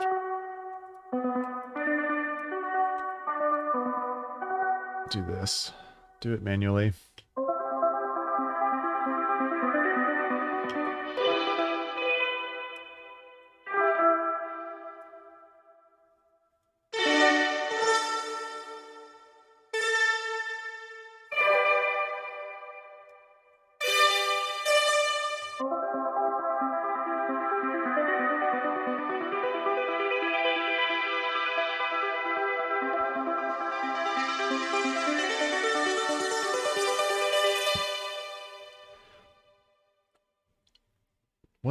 Was that the... That's basically what we've done over here, right? Let's see.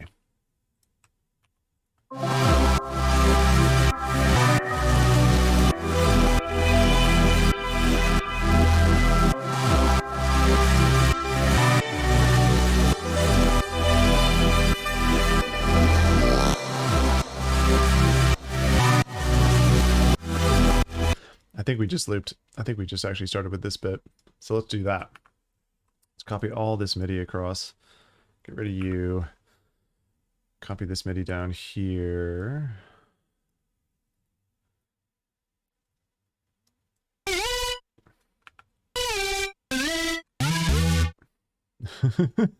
Wow, wow.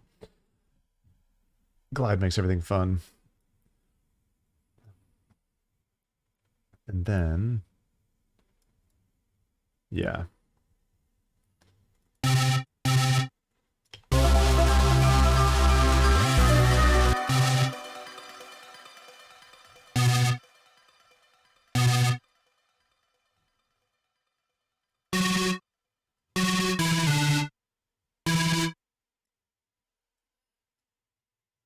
Is that basically the rhythm that we had going over here? I think.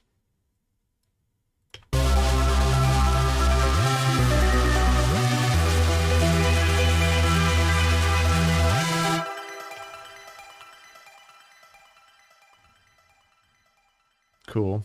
But I actually think... let's try it with the whole progression for this intro bit.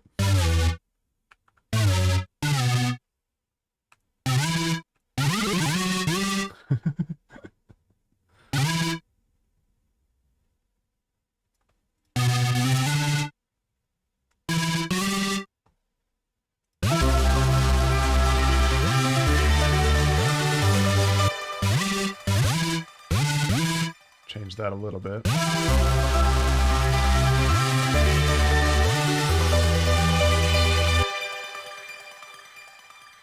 Yeah, that's cool. Turn that to an E. And U2.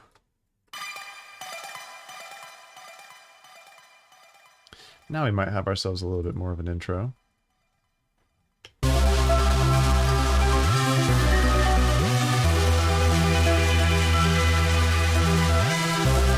I know, right? I was saying at the top, I'm writing in major, which is wild for me.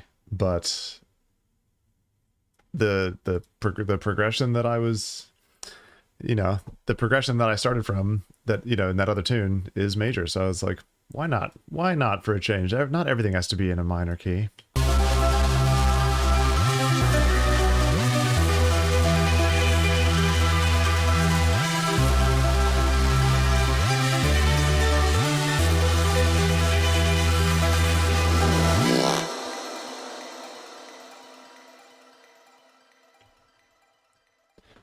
That's cool. That kind of gives me an idea. I think creating silence, some of the coolest ideas come from just creating silence in the middle of a track as you're writing it and seeing what happens in the space.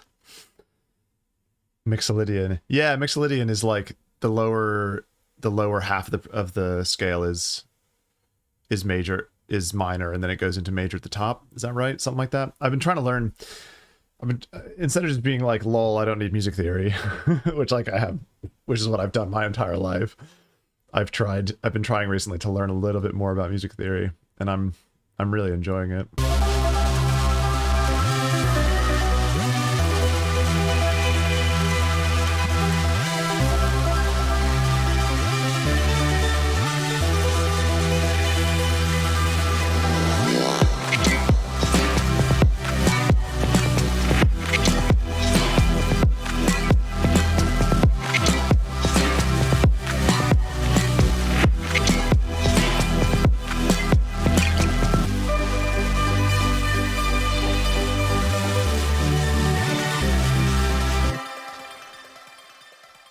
Yeah, cool.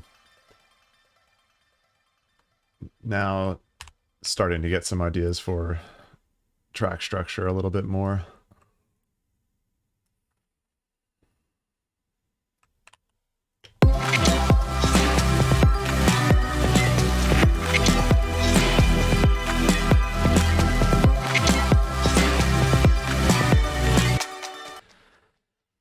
All right. These drums, they still need work.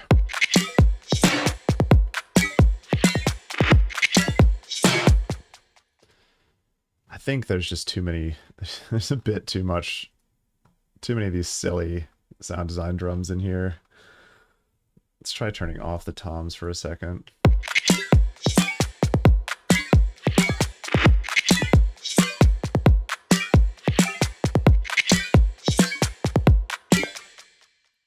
With instruments. Yeah, totally. Like I should just, I mean, I've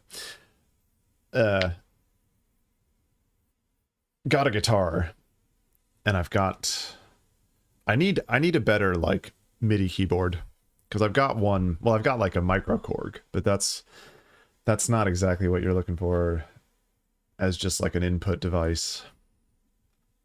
It's a cool little synth, but it'd take a lot of work to make it work. With my current setup, I just don't have the right ins and outs, and it's kind of an older synth, so it doesn't really play well with USB and stuff.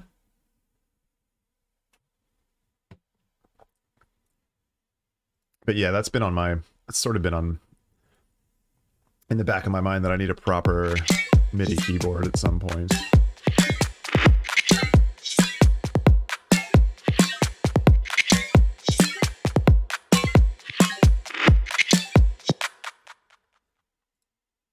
I think don't really want to go through and do all this now with the drums, but I think really, because we were just in like full-on sound design mode, we now need to go back through and EQ all of these samples. Maybe just screw it. Let's go for it. I don't have anything else to do this afternoon. Let's just start with the kick and build up, as you do if you were mixing things down. Maybe put another EQ8 on this audio that we bounced. Find if you just cut a little bit of the muddy bit out of most kicks, they sound nicer.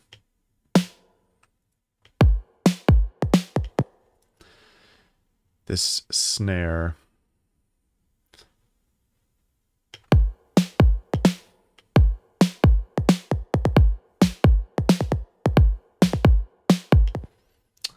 fine with that, honestly.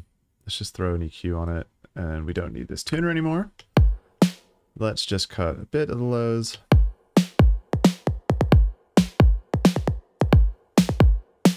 Make it a little bit brighter. And then let's go into these Foley bits. Did I put a... Oh, this. Let's turn this down.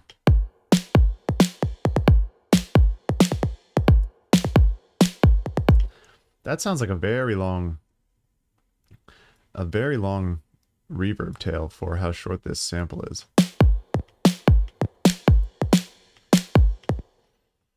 That's actually kind of better.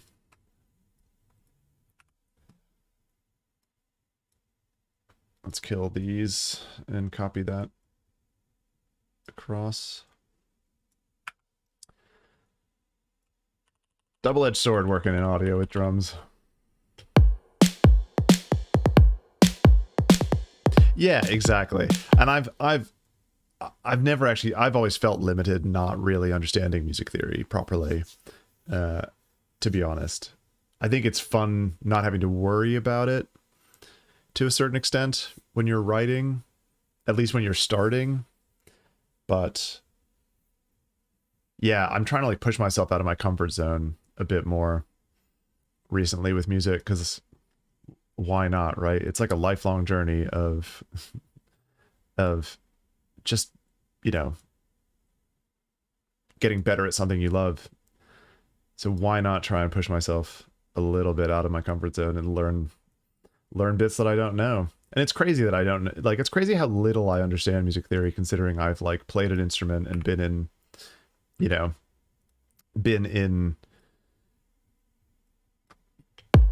like school music ensembles since I was like 5 years old. It's kind of, I don't know, maybe it just never worked with my brain or whatever. It's not like they didn't try and teach us. Like, I know the difference between, like, you know, I know all the terminology anyway. Helpful starting point. Yeah, and you never know what you're gonna find out.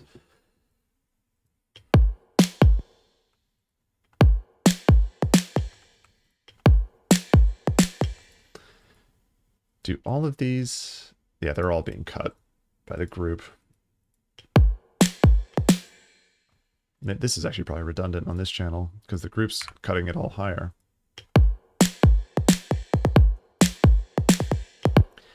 I don't know why this, oh, because it's, yeah, there we go. Let's just put it on convolution. There we go.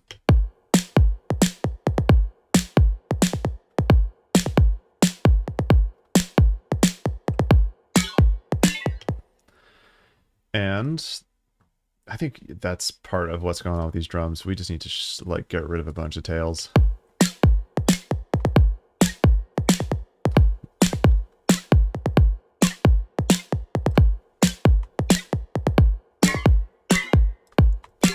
Maybe put this, wait, can you do the like shift trick? Yeah, you can. Nice. Cool.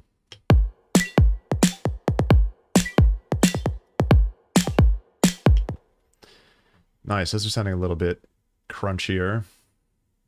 The drums were just too loosey-goosey, too all over the place, too many reverb tails.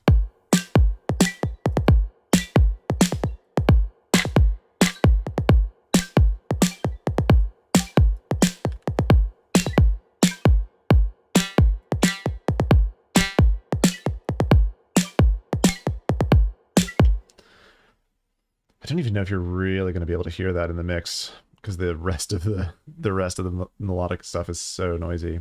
But let's keep it for now.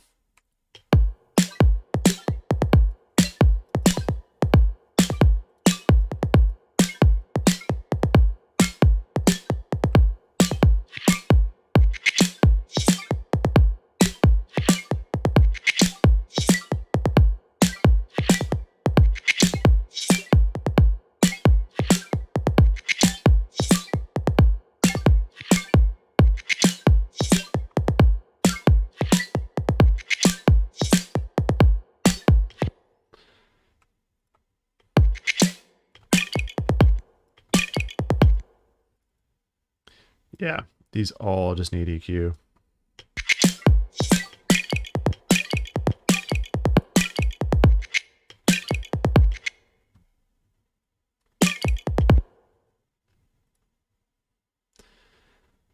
Can we, well, I don't know, let's come back to the toms at a later date if we're really missing them.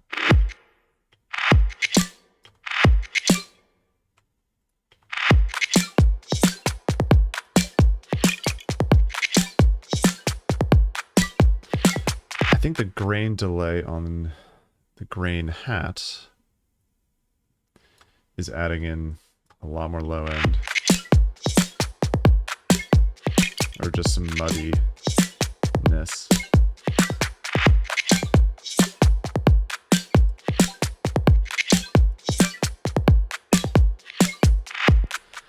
Oh.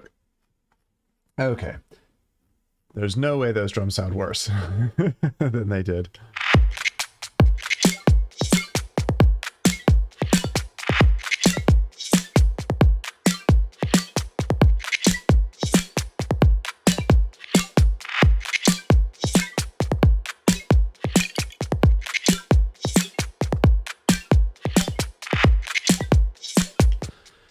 Yeah, bit happier with that. Maybe let's try some different reverb.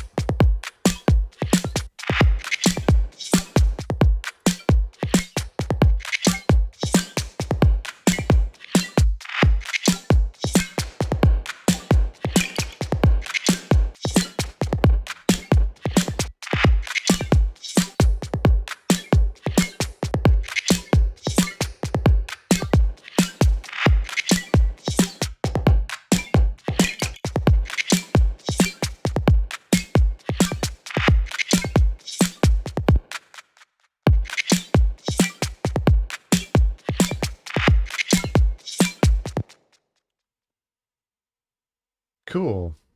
That's definitely better.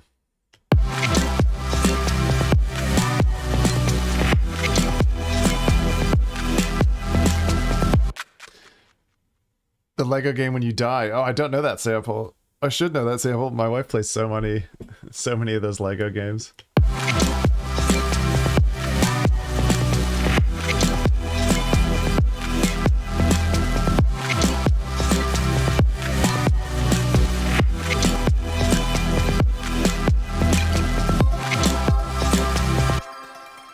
Okay. I think now the snare is sounding a little bit too clicky. So let's just maybe rebalance this.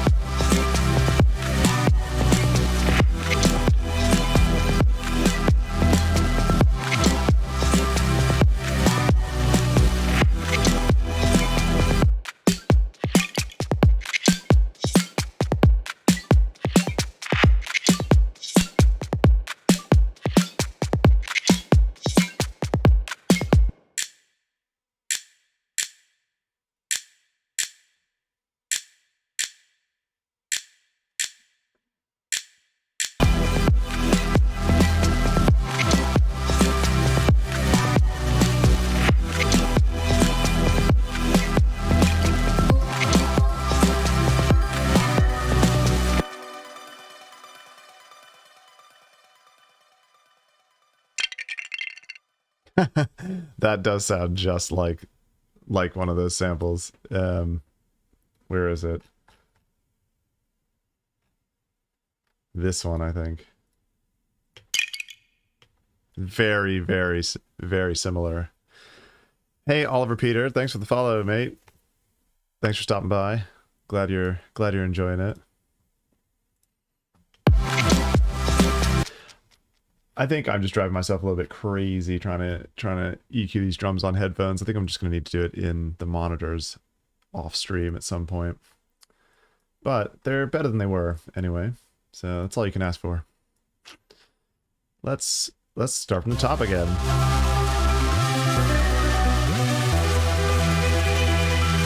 Still not really an intro at all, but this is where we're at.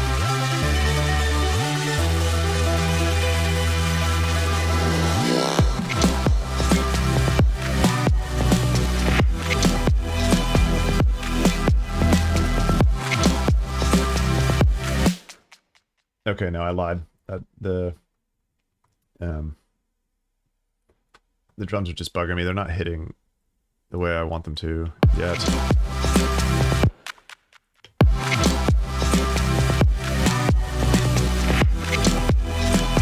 And I think we need, like, let's just get ourselves a real snare. Or do we want a snare? Don't know if we actually want a snare. But something else, because we've got, like, Let's group all of this stuff. Get some real groupception going on. Snare group.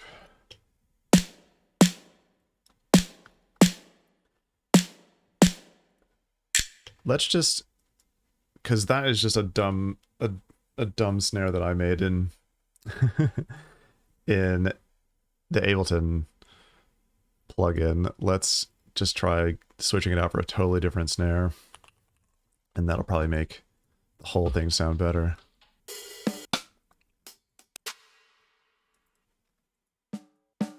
Oh, this is all this acoustic stuff.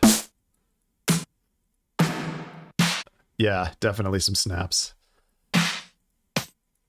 Just need to layer in a few more things.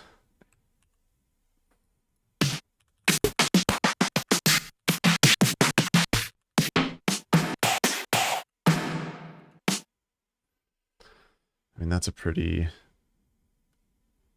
silly one. No, let's not do this. Let's not do this in audio.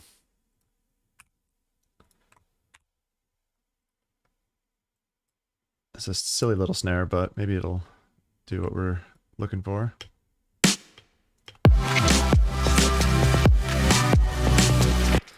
Yeah, I just think that I think it was way too. It wasn't bright enough.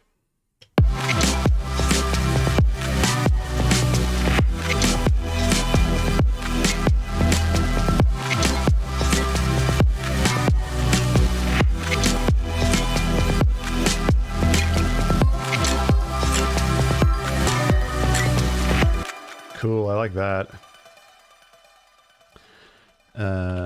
Snaps. There's a really nice, that one. That MMG snap. Let's do this in MIDI as well.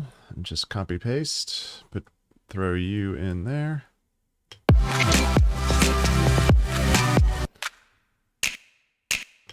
One shot it.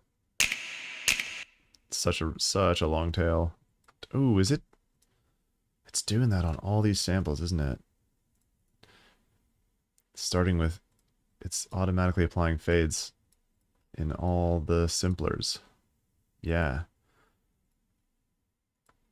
I've got to fix that. I've got to save the default with it turned down.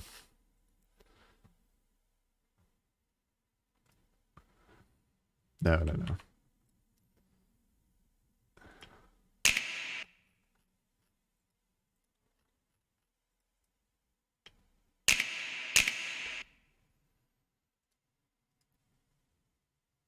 Save as default preset.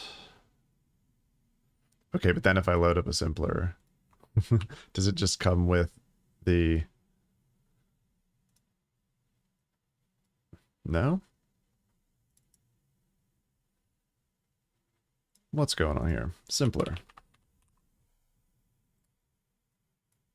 Does it come with that sample loaded? It does. Okay. So I gotta delete the sample.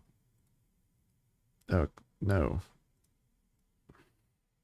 Delete the sample. Manage sample? Oh my god.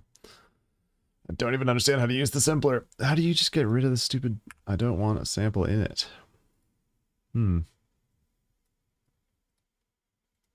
Hot swap it with nothing? No.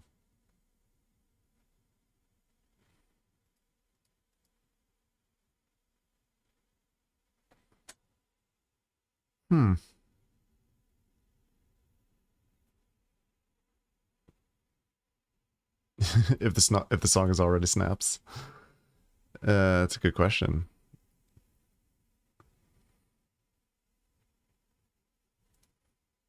Okay, no idea. That's weird.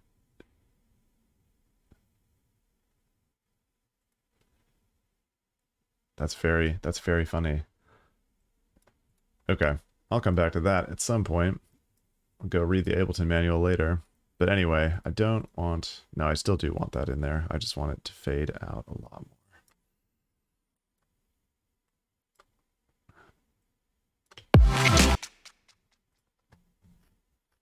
That's a weird one, right? I mean, I'm sure it's super obvious if you know how to do it, but like to be able to just unload a sample, maybe it's not, maybe because no one would ever want to do that except in this specific use case. But whatever. Yeah, let's get rid of all of that reverb tail.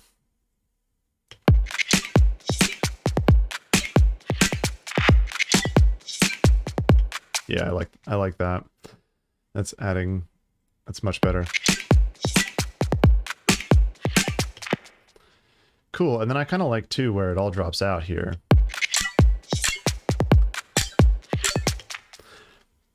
But I think we're still getting too much low end from this.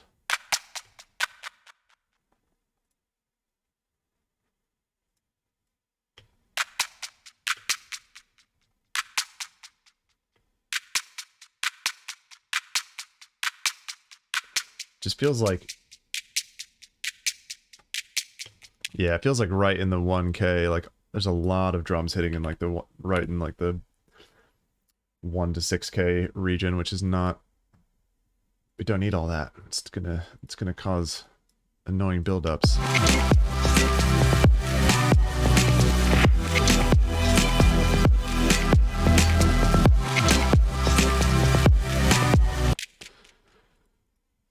Let's just put a little bit of saturation on that.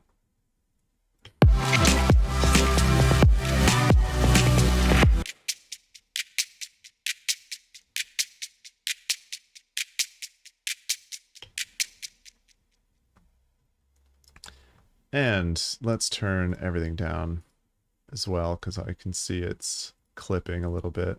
So let's just turn, okay, everything.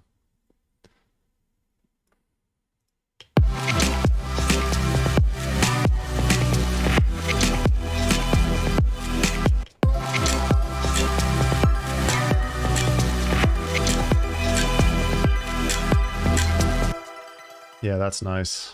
That's kind of nice. Can you actually hear the...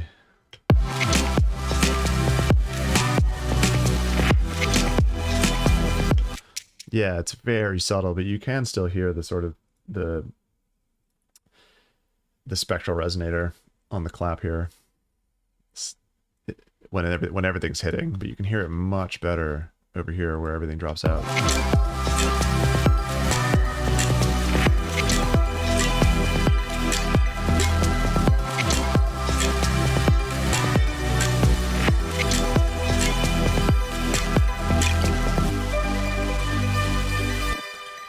Cool. All right. Drums still need work, but they're getting there. Much better than they were. Let's copy this across again and maybe drop everything out as we're going in here.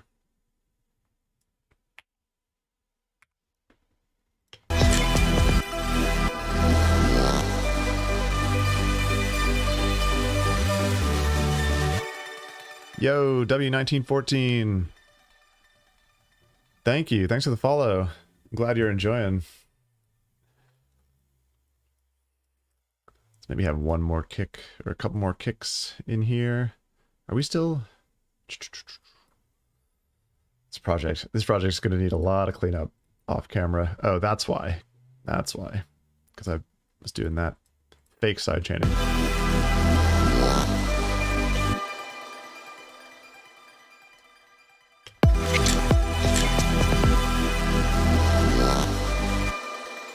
Let's give it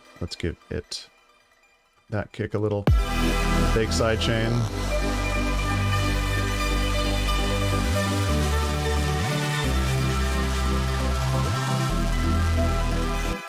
That's interesting. Because this bit that I was saying, like, this is definitely going to be the chorus section. Now it feels like now it feels more like a pre-chorus after writing that whole section. But maybe we can still build, maybe we can actually just build into, like, use this as a pre-chorus.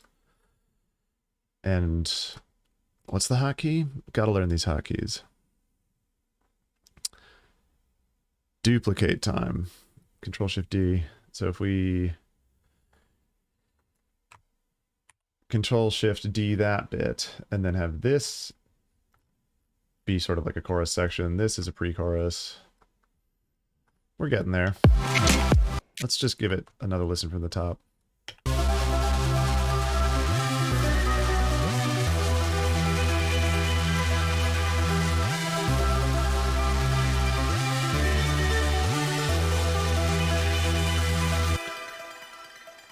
Okay, let's actually have a bit more of an intro before the Reese comes in. Open this filter up here.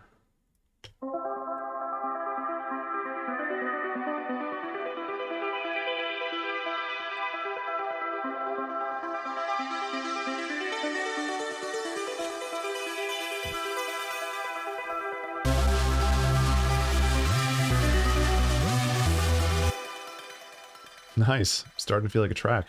It's crazy because we started with like this, just this bit today. So actually happy with the progress we're making.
Nice. Okay.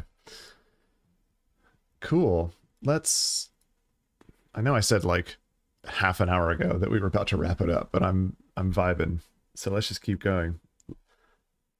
Let's maybe do totally different drums. Yeah.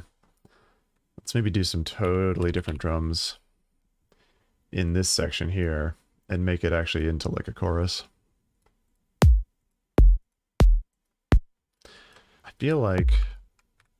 Ooh, nice. Some tuned. We got some tuned ones here.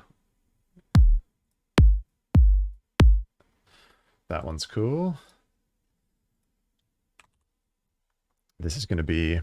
I'm going to do it all in the same group, just so it has at least the same group processing for the moment. Yeah, and I think simplify... Just simplify it a bunch.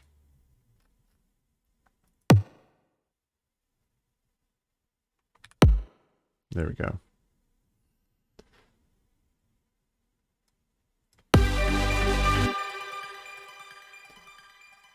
And maybe a big silly snare. It's like so different from... I know I've got like cymatic snares in here somewhere. Don't I? Yeah. If you want a big dumb snare, they've got you covered.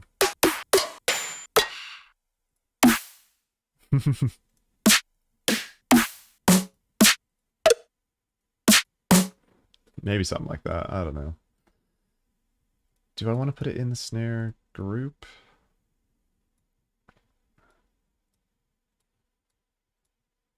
I feel like this is too... It's going to get too complicated.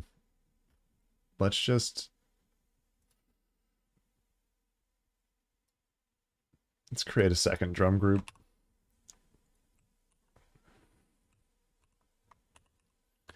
call it like drop drums. Drop kick.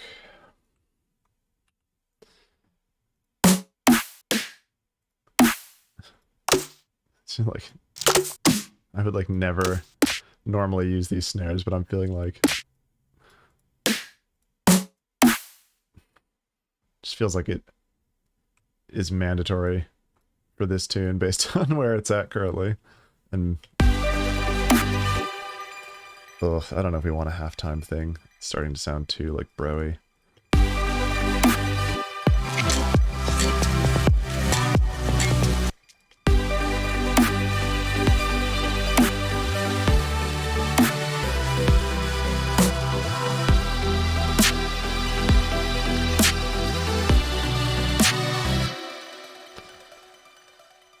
Yeah. Let's say nay to the halftime.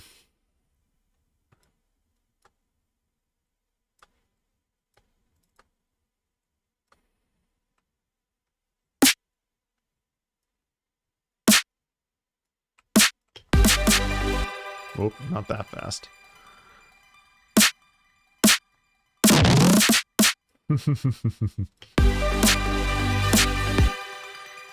Okay, that snare's a bit lasery.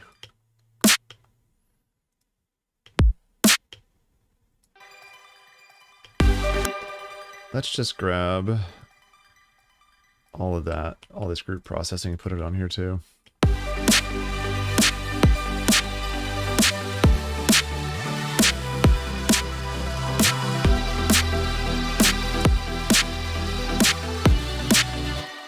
Yeah. Why not? As a starting point.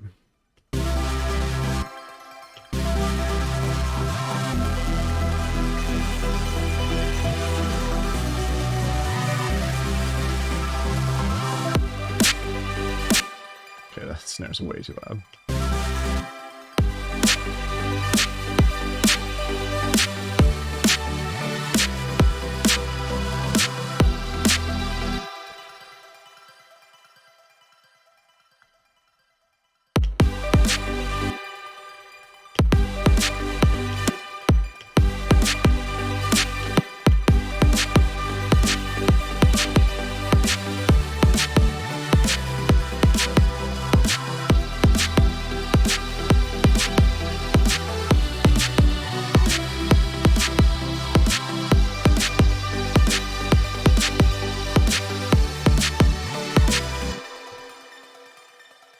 Needs a lot of work. This is also this is interesting. It's interesting. It's just this is a fun project because I'm doing so many things that I would never normally do. Like create two totally separate drum tracks. What was I doing? Just too clicky on the kick.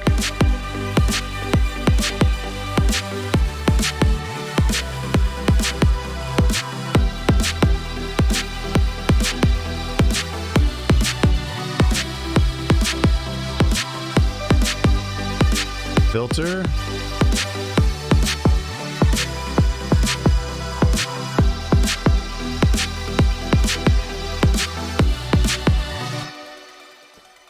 Something like that. Should we just be, let's just go full lull on this tune. Because why not? I know I've got like trap hats somewhere. These ones.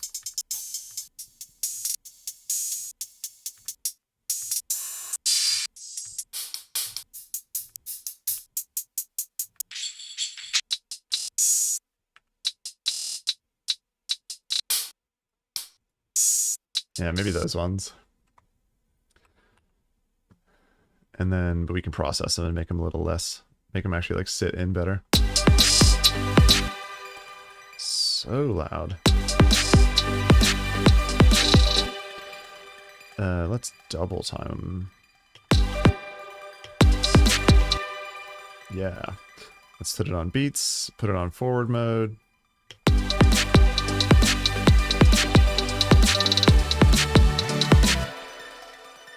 But now it sounds like it's pitched way down.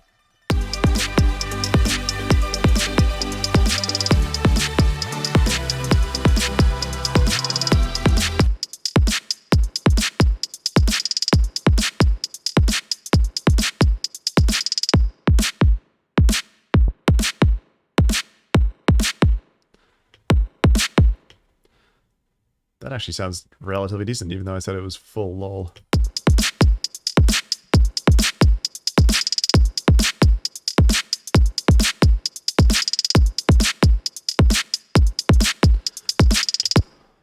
Okay. The snare is a little bit... also a little bit sizzly in the high end.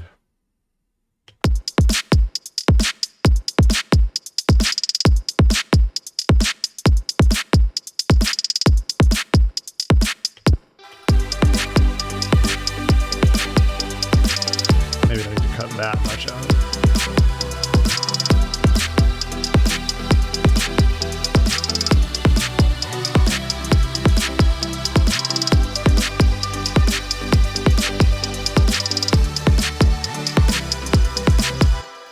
Nice. Okay, let's grab the... maybe the whole, like, snare group. No, that's excessive. We don't want the tone. Let's just grab these clicks and put them over here too.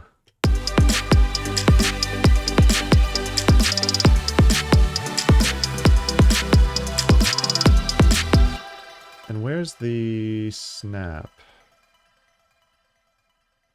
Oh, did I not actually... Did I not actually put in any... Oh no, I did. What's this one? Oh, that was the one where we were where we were learning that we don't know how the sample works. Let's put the snaps on here too. Just give it a bit more width.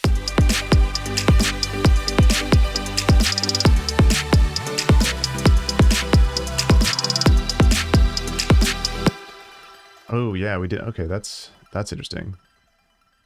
We don't have the snares straight in the B section. So let's make them straight in here.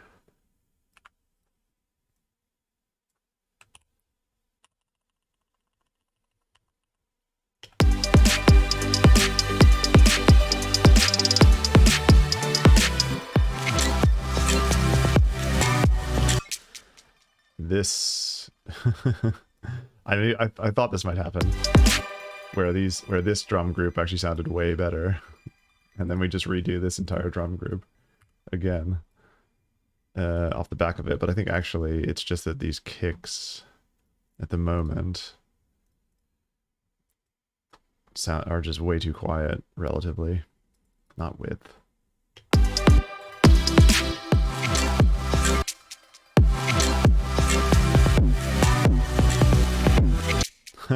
Okay, so that's just going to be a bunch more work to make all that work. Or actually, is it? What if we just turn up the volume? Do we have any headroom to like turn the volume up? Yeah, we got plenty of headroom.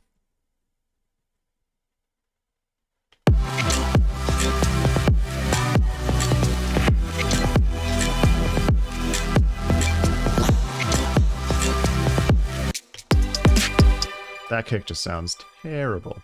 Again, because this is one that I made in the Ableton drum designer. Let's turn that kick off. Copy these kicks across. Yeah, this is... This project. It's fun. It's getting unwieldy. We'll come back to that. But I think actually what we'll end up doing is... No, let's just duplicate this channel and put it in this drum group as well.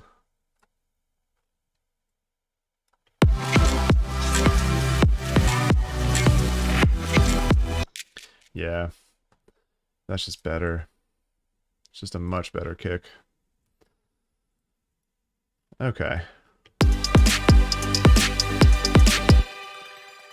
Okay, let's give it another listen from the top.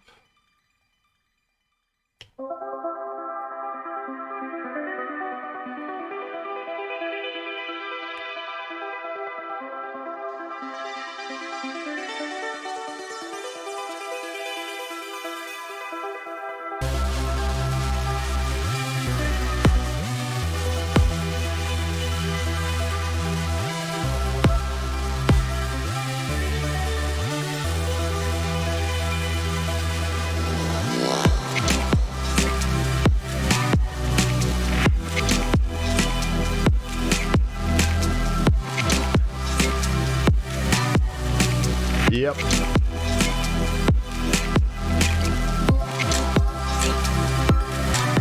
That makes a big difference.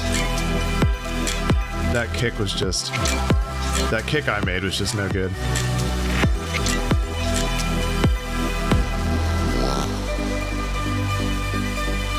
That's why the drums were bugging me.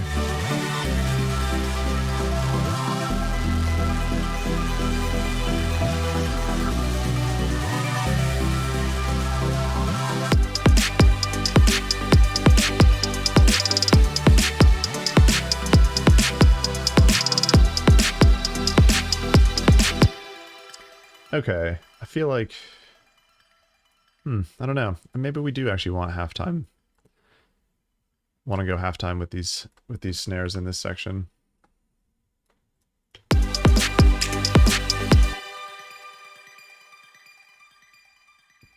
I'm regretting making 2 drum groups, but that's where we are. So let's just roll with it.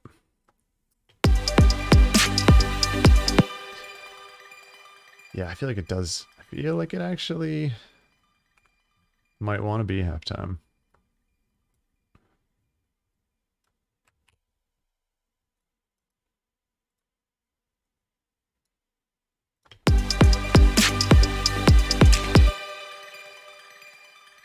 At least for starters.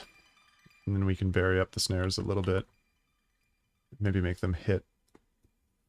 You know, give ourselves some funky rolls here and there.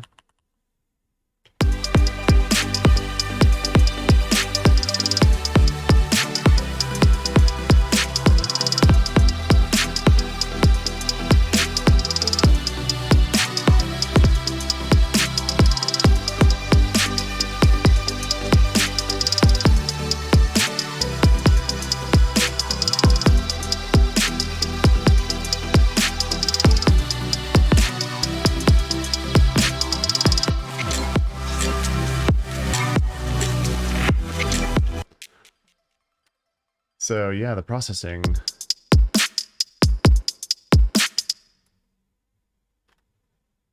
is the same.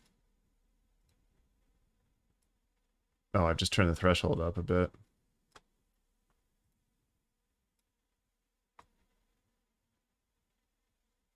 Yeah. Okay. Okay. So yeah, there we go. The compressor shouldn't be clamping down on this section as hard.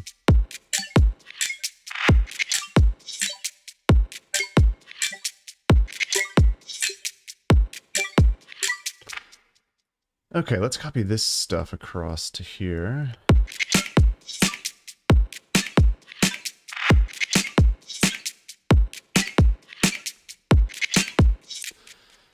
Cool. All right. There we go. Drums are starting to sound much better. I think we'll probably go back in here at some point with these kicks and make them more flowy like those other kicks were. But yeah, this kick, man. It just...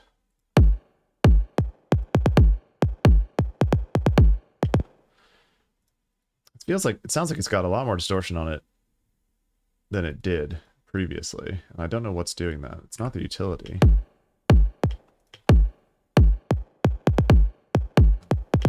I think it is ultimately just way too long of a sample. But even that, like, it just is a very muddy sounding kick. But we don't need to use it. All right. Now I'm feeling like we've got a decent start to an idea here. Oh, but we're coming up on 3 hours in. So let's just give it another listen from the top. Just to see where we've got to today. Not bad for like 1 day of actual work on a tune, I think.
think we probably need to like a bit more of a transition here.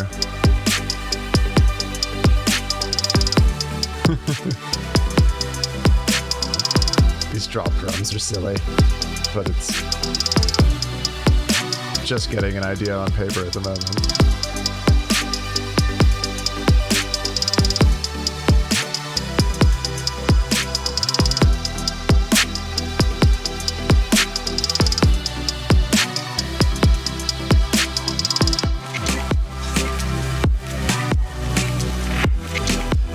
Oh, the whole drum group, the groups are at totally different volumes too, so that's going to mess up everything. Yeah, I think I'll probably have to just merge all the drums into the same, because I'm basically using the same group processing on all the samples anyway, so yeah, do that again in another stream or off stream maybe.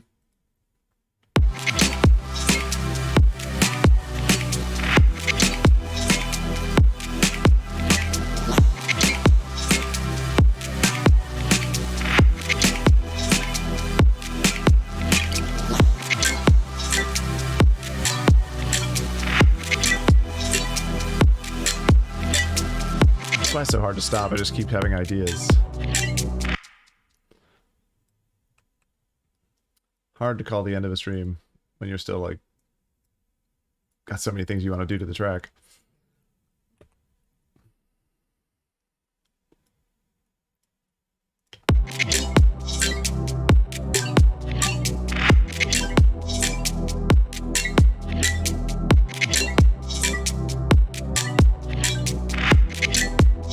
I think this lazy resampling is going to have to be fixed too at some point, because the bass does not feel like it's hitting nearly as hard. Actually, let's try this. Let's just put a filter on the whole channel and compare.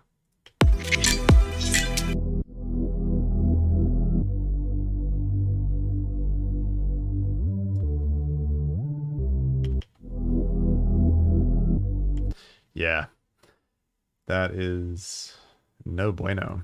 Gonna have to go back and redo all that.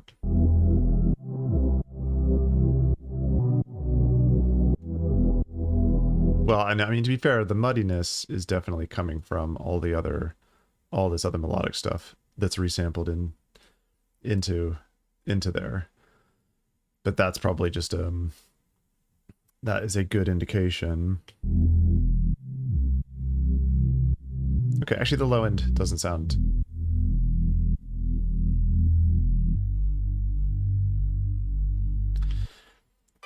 Yeah, the low end on the resample doesn't sound that bad, but actually what it's saying to me is there's way too much low mids in this stuff at the moment that's fighting with the bass. So that's just a mixing thing that we're gonna have to come back and redo at some point. So probably change up this resample, like actually do it properly the way that we did in the intro, and just change the MIDI around and use that in this section. EQ out a lot of the mids from here, totally rebuild the drums a bit more, and then we'll be somewhere interesting, I think, or somewhere that actually like sounds better. But I like the idea anyway. So, but I think we're gonna call it there for today. Thanks everybody for stopping by. That was really fun, and we will catch you next week, same time, same place.